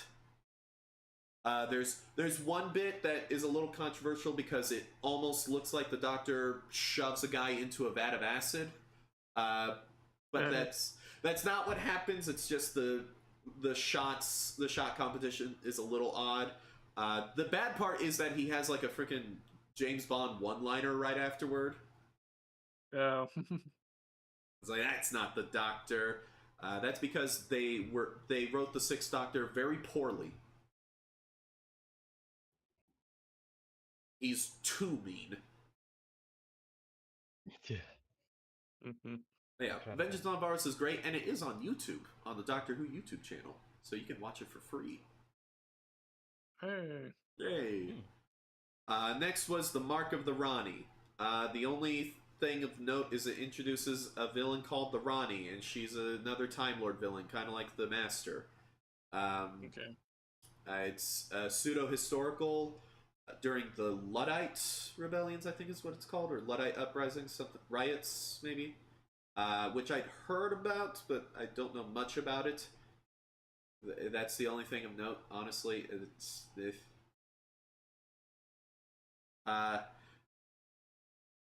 Next was The Two Doctors. This is also in the running for the worst episode of Doctor Who. You have the Sixth Doctor, and you have the Second Doctor, Patrick Troughton, coming back, along with Fraser Hines, Jamie, the best companion. And the Second Doctor and the Sixth Doctor almost never interact with each other. Over the 3 45-minute long episodes, they have like maybe 5 minutes of shared screen time. Interesting. It's such a freaking waste. And what's even worse is that the Second Doctor is completely wasted in this role. He's not doing anything. He's most of the time he's captured and just sitting tied up to a chair. It's awful. It does show that, boy, Perry was just a really bad decision to pair with the Sixth Doctor, because Jamie gets to adventure alongside the Sixth Doctor for a bit, and he actually does better because he pushes back against a lot of the Doctor's crap. So that's fun. The Sontarans are in this episode, and they should have been cut because there's no reason for them to be here. They don't do anything. But there's a reason people talk about this episode beyond all that, beyond it being just absolutely terrible, and that is that it has a problem that is very common to sci-fi, but it's especially bad in Doctor Who because the Doctor should not fall into this problem as a character. And it's the problem in sci-fi stories where a lot of times if it's the kind of story that just introduces a bunch of different groups of aliens, the aliens of each group will all be the same. And there's no reason for it. It's just these are the blues, and they're all like this. Just completely stripping individuality from them. And Doctor Who does that, but sometimes it's very justified, like with the Daleks or the Cybermen or the Sontarans. But other times, it's not so justified. And in fact, the problem is in this episode, and it's so bad that a lot of people call it the Two Doctors problem, just in general. They've named it after this episode. So, the Doctor is talking to this scientist guy because the Time Lords told him to. The second Doctor is, and there's this race of aliens called Androgams, which is an anagram for gourmand, because they're obsessed with food. You meet one called Shockeye, and he's obsessed with food. He wants to go to Earth to see what humans taste like. He's evil. He's not that smart. He's just a glutton, and he's very strong and wants to eat people. Okay. And then the Doctor is talking to this scientist, and the scientist says, "I have been experimenting on another Androgam. It's a lady, and I've improved her. She is now smart. She is, and this is an actual quote on the episode. She is now at mega genius level. Mega genius level." And so, interesting. Yes, mega genius level, a very scientific term. And so yes, and he says, like I'm alive. Yeah. And so he says, "See, she's good. She's ascended above the Androgams." And then the second Doctor says, "She's still an Androgam. You can't change nature." Uh-oh. Oh no. Doctor, no. Doctor, no. And and guess what? He's right. She's evil. Oh no. Oh no. So yeah, it's not good. It's really, really bad. It does have some of the Sixth Doctor's best moments in the season, oddly enough. But the episode as a whole is terrible. Absolutely terrible. After that is Time Lash, which is a lot of people's pick for the worst episode of Doctor Who. Right after the Two Doctors. And it is terrible. But honestly, it's just kind of forgettable, other than it has H.G. Wells in it. And he's a fun character. He brings the episode just barely above the Two Doctors and the Twin Dilemma for me. So, you know. It's not the worst. After that, finishing off this trash fire of a season is Revelation of the Daleks. The other one that people say, hey, that one's good. And yeah, it's good. It's not great. It's got some of the Doctor and Perry's worst interactions where you just kind of get uncomfortable with how mean he's being to her. It has the same It has the same problem where the Doctor and Perry don't get involved in the plot until way too late in the episode. Like, they don't get involved in the plot until the second episode. Oh. So that's bad. It does have some cool stuff, but the Doctor, where there's a character who's like who's a lineage of knights, and he's trying to reclaim his honor by killing Davros. Killing Davros is going to reclaim his honor, and so he gets hired to do that. And he's really cool. he also kind of steals the show from the Doctor. The Doctor doesn't save the day. This guy does. So that's weird for a show called Doctor Who. Yeah. I've seen this one. Davros sounds familiar. Have I seen this one? Davros is the leader of the Daleks, the creator of the Daleks. Okay. Not the leader, the creator. There's a difference. The creator, that's right. Because he creates his own Daleks. There's a really cool scene where a woman is like trying to sneak down into Davros's lair, and she comes across her father who has been disappeared. She was looking for her father, and he is in the process of being turned into a Dalek, and it is fighting against the programming and just shouts at her to kill him. Because that's just the era of Doctor Who we're in. Mm-hmm. And so that's cool. And then at the end of the episode, actual Daleks from Skaro show up and take Davros back to their planet, because the Daleks don't actually like Davros. Oh yeah, they don't. No, he is sometimes useful to them, and he doesn't like them because they won't obey him. Mm-hmm. Which is a real fun dynamic whenever it comes up.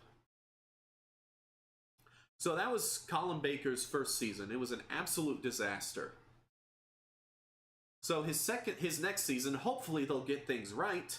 Well, guess what? They have a big plan, and it's called The Trial of a Time Lord.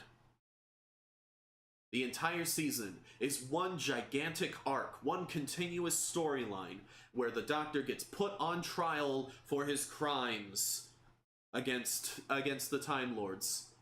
And it's a man who's accusing him called the Valyard. And it's a terrible idea, because what it is they have the trial storyline as a framing device, and then an actual episode of Doctor Who going on in the background that all the people in the trial are watching. The issue is, that means that the pacing of that episode that they're watching gets constantly interrupted by, "Hey, why are you bringing this up?" "Well, you see, Doctor, this clearly shows that you were getting involved and meddling in the wrong ways." "Oh, you stupid scrapyard, you don't know what you're talking, brickyard, come on." And it's just tiresome. It also means that there's a lot of mysteries that get brought up in the episodes. Like the first one, the mysterious planet. The planet is Earth, but it's light years out of place. So what happened there? That mystery never gets answered in that episode. They're saving it for the end of the Trial of a Time Lord story. Oh, yay. But hey, at least in the Mysterious Planet, it's not a particularly good episode. It's okay if you took out all of the freaking Trial of a Time Lord scenes. But it does have the Doctor and Perry actually being cordial to each other and being friendly with each other. They're still snipping at each other, but it's more friendly banter than anything. So that's nice. Okay. And then the next one is the Mind Warp. And now we go back to the Doctor being really mean to Perry, but this time it's not entirely his fault. So it brings back the villain from Vengeance on Varos, which is a lot of fun because that guy did an incredible performance and the costume and makeup was fantastic. But it's the Doctor. He goes on a planet where it's the homeworld of that villain, and they're doing experiments because one of the leaders of that planet is dying. They did some experiments on his brain to make him smarter, and now his brain is just growing and growing and growing, and he's gonna die because it's just going to his head is going to explode. So they're trying to find a way to take his brain and take his consciousness and put it inside of another body. Okay. And it's interesting. It's really interesting. If there weren't freaking Trial of a Time Lord scenes interrupting it it feels like 5 minutes, it'd be a really good, fun episode. It's got Brian Blessed in it. Brian Blessed, the guy who was Mitchell, you probably know him from Blackadder Season 1. Okay, The, let's see. the king, the very loud guy with the big giant beard, the big loud voice. Okay, from first season. Yeah. Okay. Yeah. He's fantastic. He plays this barbarian who's been captured by the evil scientists, and they try to erase his mind, but he's just too crazy for it to work. He's too obsessed with battle. And he and Perry have a really fun relationship for a while, and of course, because it's an episode with Perry, I forgot to mention, just about every episode with Perry, some villain or side character lusts over her because Nicola Bryant is an attractive woman, but it happens every single time. This time it's pretty charming because Brian Blessed was like, that is the woman I will marry. She will be my queen, and it's just Brian Blessed, so he's just a lovable bundle of joyful violence.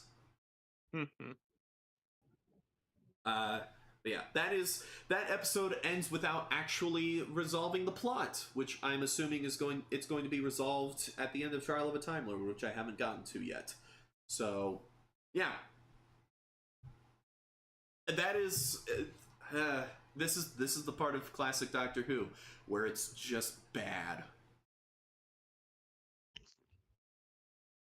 And it's like 3 seasons of this. After this season, the show got quote unquote postponed, which was going to be, which by all accounts was going to be, we're just going to let people forget about it so we can quietly cancel it. But there was a big fan campaign to bring the show back, including a terrible music video called Doctor in Distress, where they got a bunch of you know how the Feed the World Christmas song, and how that had a bunch of celebrities at the time singing in it. Okay. Feed the world. Do they know it's Christmas time at all? That song. Yeah, I have zero clue. Oh no. my gosh. But, oh my gosh. That's a classic. But anyway, the whole thing of that, it was a big campaign to help starving children in Africa, that whole thing, which is, nice, even if the song kind of sucks. The Doctor Who fans did a similar thing where they got a bunch of Doctor Who celebrities to record a song, and fans to record a song to get Doctor Who back, and it's called Doctor in Distress, and they've got frickin' Peter Davison singing and Nicola Bryant singing, and oh my gosh, she cannot sing. It's one of the most embarrassing things I've ever seen. And I'm halfway convinced that the BBC was so embarrassed by that they said, we don't want to see anything else like this, let's bring the show back.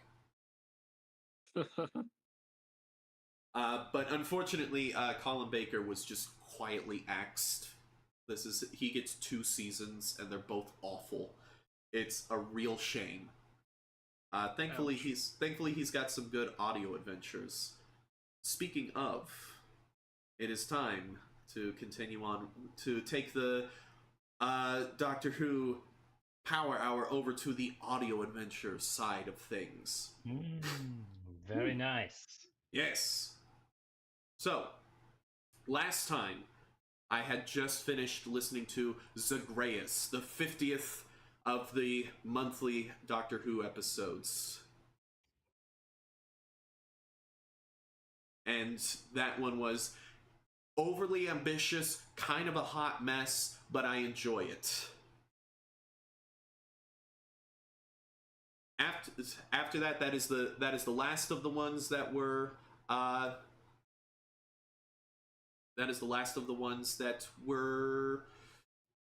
released for free on Spotify, so I've had to pay for all of the ones since. Okay. But I've been happy to do so because especially these older ones, are pretty cheap. So the first one after that was called The Wormery, and this is one that I feel like if I had finished Trial of a Time Lord, I would have enjoyed more, because it's a 6th Doctor adventure that is like directly following up on that and trying to do the big twist of Trial of a Time Lord better. So, but it was still a very good episode. Despite that, the Doctor goes to a bar in, like, I think it's Weimar Republic, Germany, and finds out that it's being run by a Time Lord, and it's like the whole bar is functioning as a TARDIS, so it's kind of in between time and dimension, so people from all over come to it. But there's evil worm creatures there, which is why it's called the Wormery, and he has to stop the whole thing. The next one was an episode called Scherzo, which is an absolutely legendary episode. It's written by Robert Shearman, who has written most of my favorite audio adventures, and it is following up on Zagreus. So at the end of Zagreus, the Doctor leaves to an alternate dimension where time doesn't exist, because he's been possessed with an anti-time creature, and if he stays in our universe, it will destroy the whole universe. So the Doctor is kind of sick of people manipulating him, but he does want to save Charlie, the companion, and so he leaves for her sake, specifically to save her. And also, if he leaves, because he pulled her out of a specific event where it was like a Hindenburg type disaster, there's been a lot of time distortions around her, and if he leaves, those will stop. She'll be able to live a normal life. But Charlie doesn't want him to just leave without her. So she, at the end of Zagreus, leaves in the TARDIS with him. So they both go to the anti-time dimension, supposedly never to come back again. And then Scherzo is just dealing with that. It is just those two characters, nothing else. They go into the new dimension, and they're dealing with the light is so bright that they can't even see. They find out that their whole world is basically just a loop that they keep walking around. They're in like some kind of glass tube that just loops in on itself, and the only form of sustenance they have, there's like this fleshy thing that's on the ground that they have to cut open and eat. And the entire time, the Doctor is freaking pissed off at Charlie, because he says, I did all this for you. I basically killed myself for you, and now you're here. So everything I did was for nothing.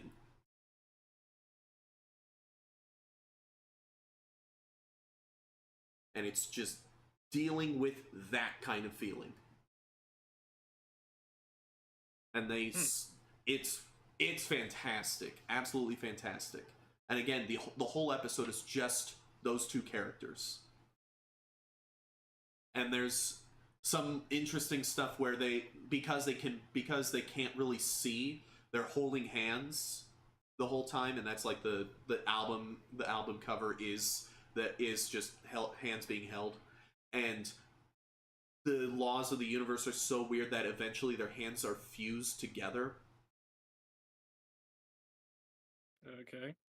And the fleshy thing that they use to eat is slowly taking on more and more humanoid features, to the point where it starts to look like Charlie, but they still have to eat it because otherwise they'll die.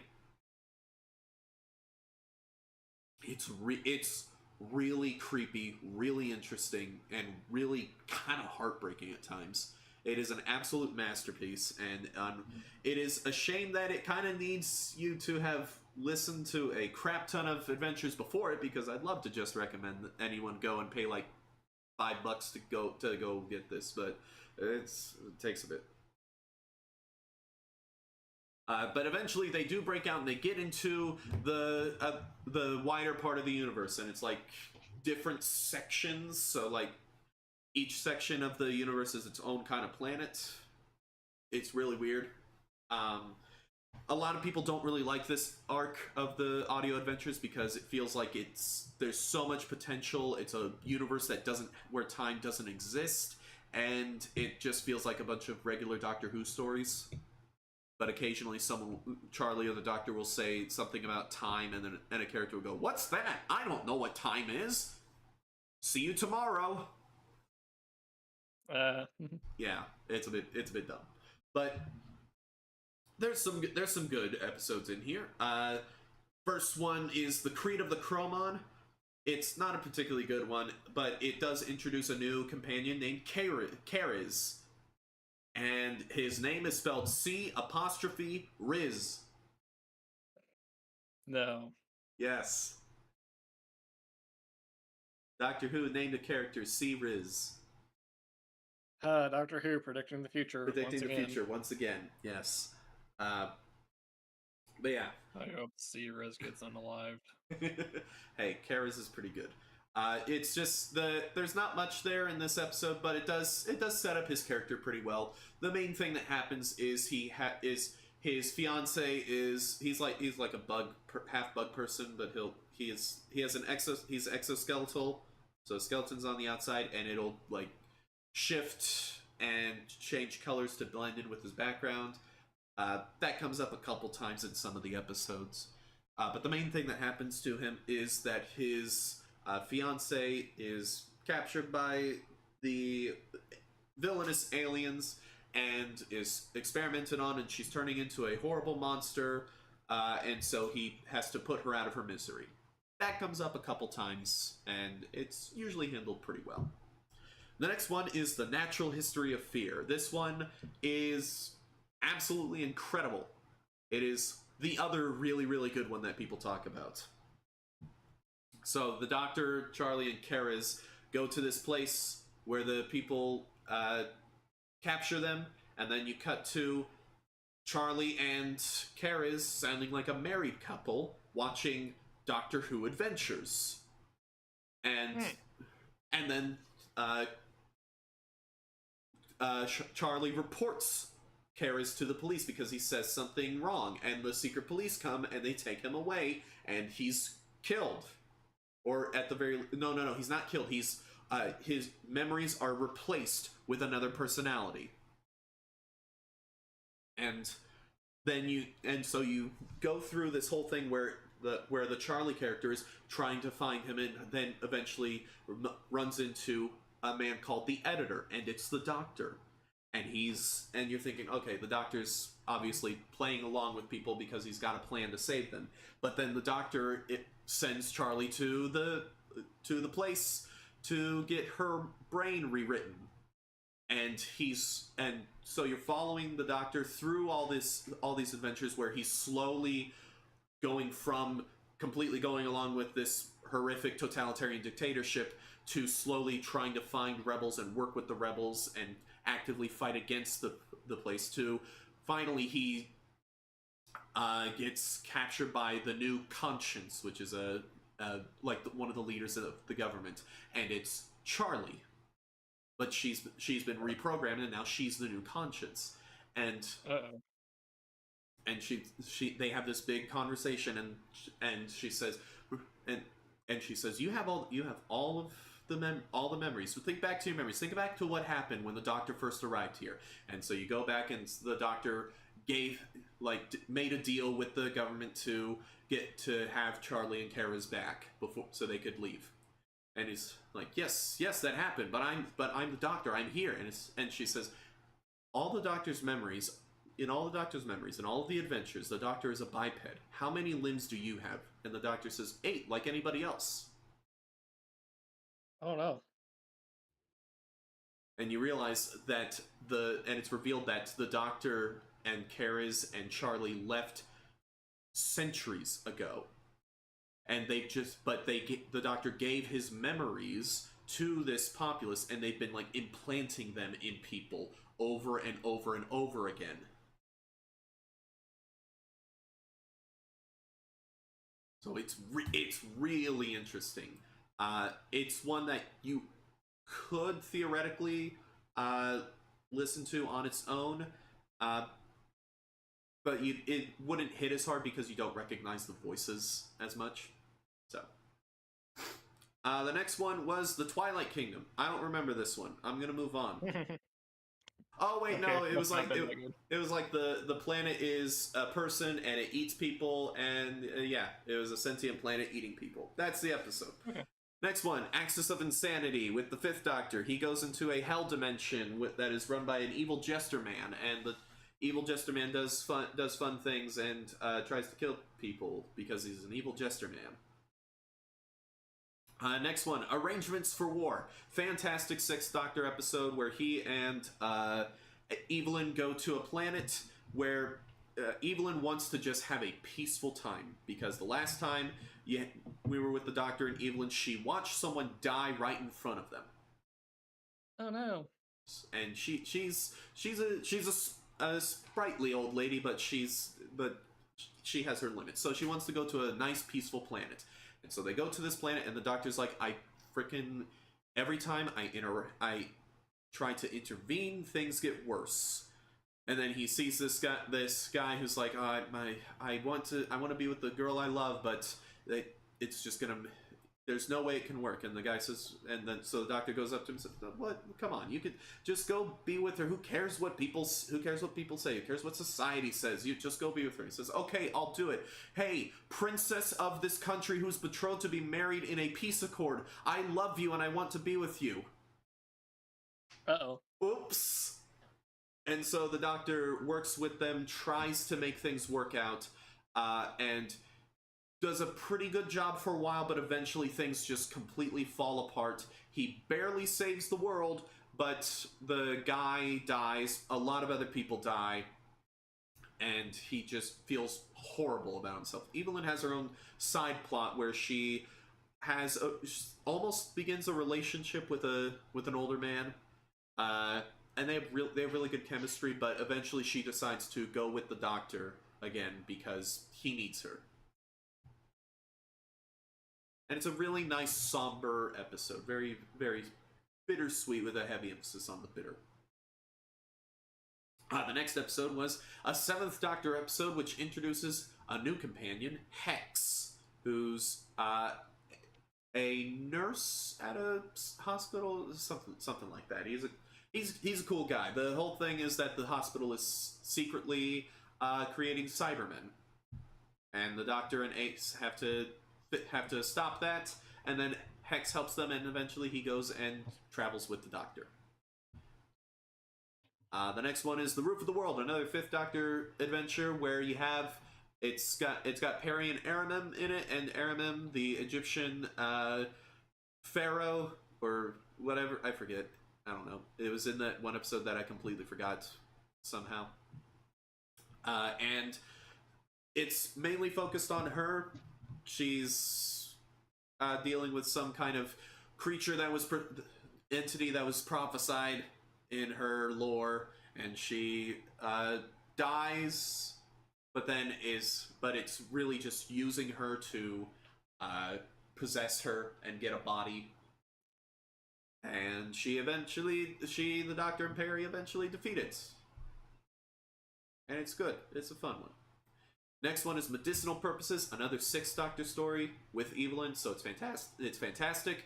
It is based on the, I forget. It's some series of serial killing murders in Scotland, in Edinburgh, where there was a law at the time where you were only allowed to use cadavers for medical purposes if it was a suicide or if it was a criminal. And so there was a big shortage on cadavers, and these guys, some guy died in their hotel, and they decided, well, maybe we can make a quick buck, and they go to a doctor and say, hey, this guy died, do you want his body? And the doctor says, sure, here's some money. And so then there's another guy who's sick, who comes to their hotel, who's like sick, and they're worried that he's going to spread the disease, so they kill him, and they sell the body, and it just kind of goes on and on and on until they eventually got caught. And so the episode is dealing with that, and the Doctor has a very interesting case, and he says, listen, these people's deaths directly caused, because after the murders came to light, they changed the laws, because they were like, okay, if people are this desperate for cadavers, we need to make cadavers more accessible. And so they were able to use more cadavers directly because of these murders. And the doctor says, okay, these people's deaths directly saved thousands upon thousands of lives. Is that a good thing? And there's a lot of moral questioning here. Who knows? And then you reveal a lot where by the way, there's a character played by David Tennant in this episode. The 10th Doctor. Before the 10th Doctor. Oh, really? Yes. Oh. Yeah. That's fascinating. And he plays Mad Jamie, who was an actual historical figure, where it was the town crazy person who was really good at solving math problems, and people were, oh hey, it's Mad Jamie, look at him, he's a crazy guy. And he was one of the last people who was killed. He was one of the reasons that they got caught, because everyone recognized the body when the doctor was using it as a cadaver. Whoops. But the Sixth Doctor finds out that the person who's the doctor is actually a guy who's got hold of a TARDIS, and he's looping this scenario over and over and over, and letting people take on the role of one of the killers. They pay him money to take on the role of one of the killers. And supposedly he's doing it because, well, we can study this. I'm infecting people with Earthlings with this disease that this other planet has, and so that I can study it and find a cure for them. But he's doing it for money the whole time. So he's looping that whole situation over and over and over again, and it's crazy. Very good one, very very good one. But it's a Sixth Doctor Evelyn story, so of course it is. Next one is Faith Stealer. Back to the Eighth Doctor. Eighth Doctor Charlie and Karis go to a place where it's a city that has a bunch of different faiths, bunch of different religions. One of them is called the Church of the Serendipitous, and they celebrate happy accidents. Their god is called Whoops. Nice. Which is great. That's the best bit in the whole episode. One of the religions is being controlled by this energy that has formed a consciousness, and it's trying to completely take over the whole place. It's fine. It's got some good stuff for Karis, because he is the episode starts with him constantly reliving having to kill his fiancée over and over and over again. So they do some interesting stuff with that. The next one was called The Last, and it's an episode where the Doctor, Charlie, and Karis go to a world where the whole planet is experiencing a nuclear apocalypse. And there's only a few hundred people left in a bunker underground. And at one point Charlie, they're in a building and it collapses on them, and Charlie gets completely paralyzed. So they have to deal with that. And Karis is seeing ghosts of the people who have died, and they keep telling him that they start telling him that all life has to end, or else new life can't begin. And eventually, it gets down to six people left in the whole world, and one by one they die off. One of them, the leader of the whole country, is a completely psychopathic woman who is at least supposedly in denial about all of it. And at one point, she kills one of the two ministers, one of the two last people in the government. And at another point, she's left alone with Charlie, who's quadriplegic at this point.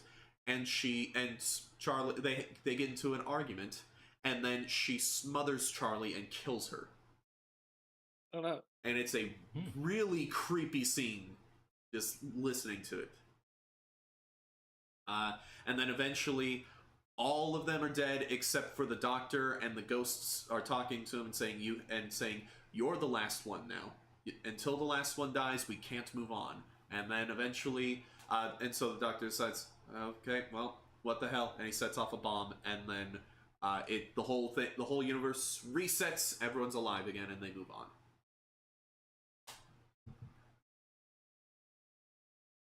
So yeah, The other books seem to lean more into the sci-fi horror element in the show. yeah. Eighth Doctor especially. Eighth Doctor. Well, there's some horror in depending on the writer. There was a whole era of the Fourth Doctor's run that did lean into a lot of the horror elements. But Eighth Doctor is a lot more horror inspired in a lot of his stuff. Well, if you got a low budget, audio is a pretty good medium for horror. Oh yeah, audio's really good for horror because you can just let your imagination create the horrors. Oh yeah. I haven't listened to my fair share of horror podcasts like the Old Gods of Appalachia. That sounds just the title. The Old Gods of Appalachia. Oh yeah, it's pretty good. Nice. That is it for the Doctor Who Power Hour. It is all leading up to there's a story that people have called one of the best things that they've ever written, and that is I'm looking down the list. I'm on number 62 of the main range, and I'm looking for the one that people talk about, and I'm scrolling and scrolling. Oh boy. Oh no. Oh no. Oh no. Oh no. Oh. Oh. I'm hoping I just missed it. Nope. 140. Oh no. Oh no. I'm not even halfway there. Oh no. It's fine. I'm enjoying myself, and I'll take little detours here and there because after a while, the Eighth Doctor stops being part of the monthly run and has his own seasons, and some of those are free. Oh, real quick, I had a day where I was helping out my mom with something in her garden, and I wanted to just listen to a quick episode. Didn't want to listen to a full 2-hour one. So I went and listened to the first of the free Fourth Doctor adventures on Spotify. And it was fun. Not much to talk about. It was fun. That's it. Doctor Who Power Hour over. And that's about all. But Mitchell did come over. Speaking of Doctor Who, he came over and finally gave me the birthday gift he had ordered ages ago, and it's a hand-knitted Fourth Doctor scarf. Oh, very nice. It's great.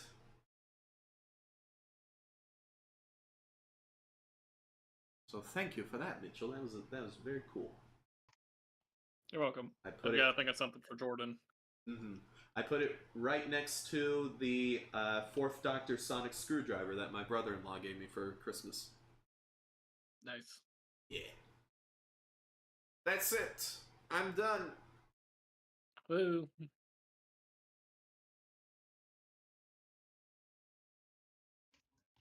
Cool beans. All right. I see Jordan had some questions about the chat. Oh yeah. Oh. Of course, naturally. Just posting Seth asks. Yes. Yeah.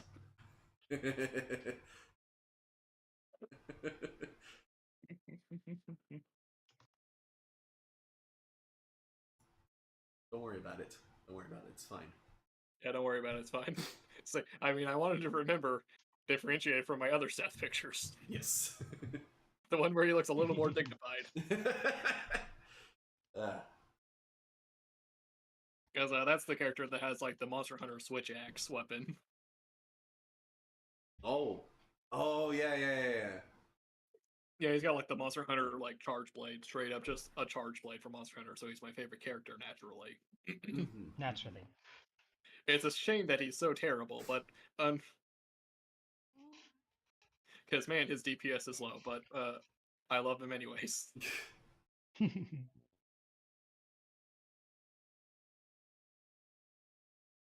Well, who knows? Maybe he'll get a buff one day.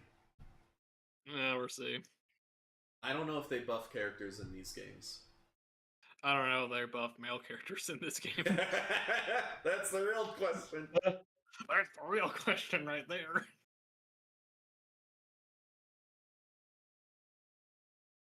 But they have such a big audience for the male characters, right? That lots of people just gooning over the male characters, right?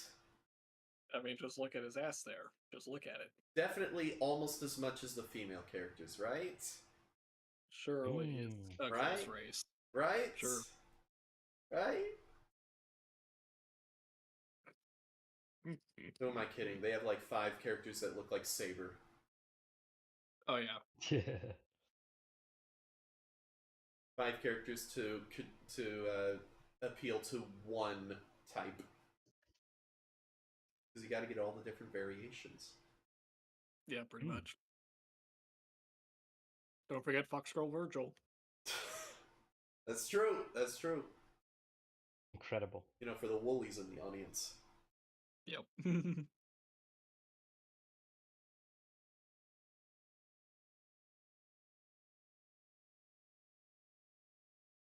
Well, have we ever figured out how to end these things?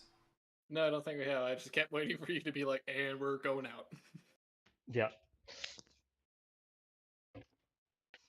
And we're going out.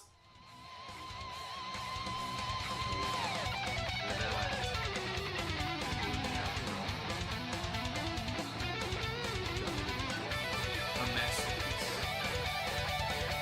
A masterpiece of audio theater.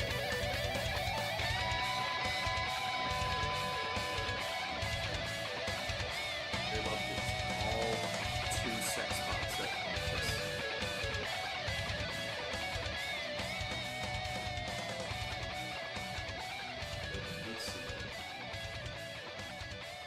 Witcher! Witcher.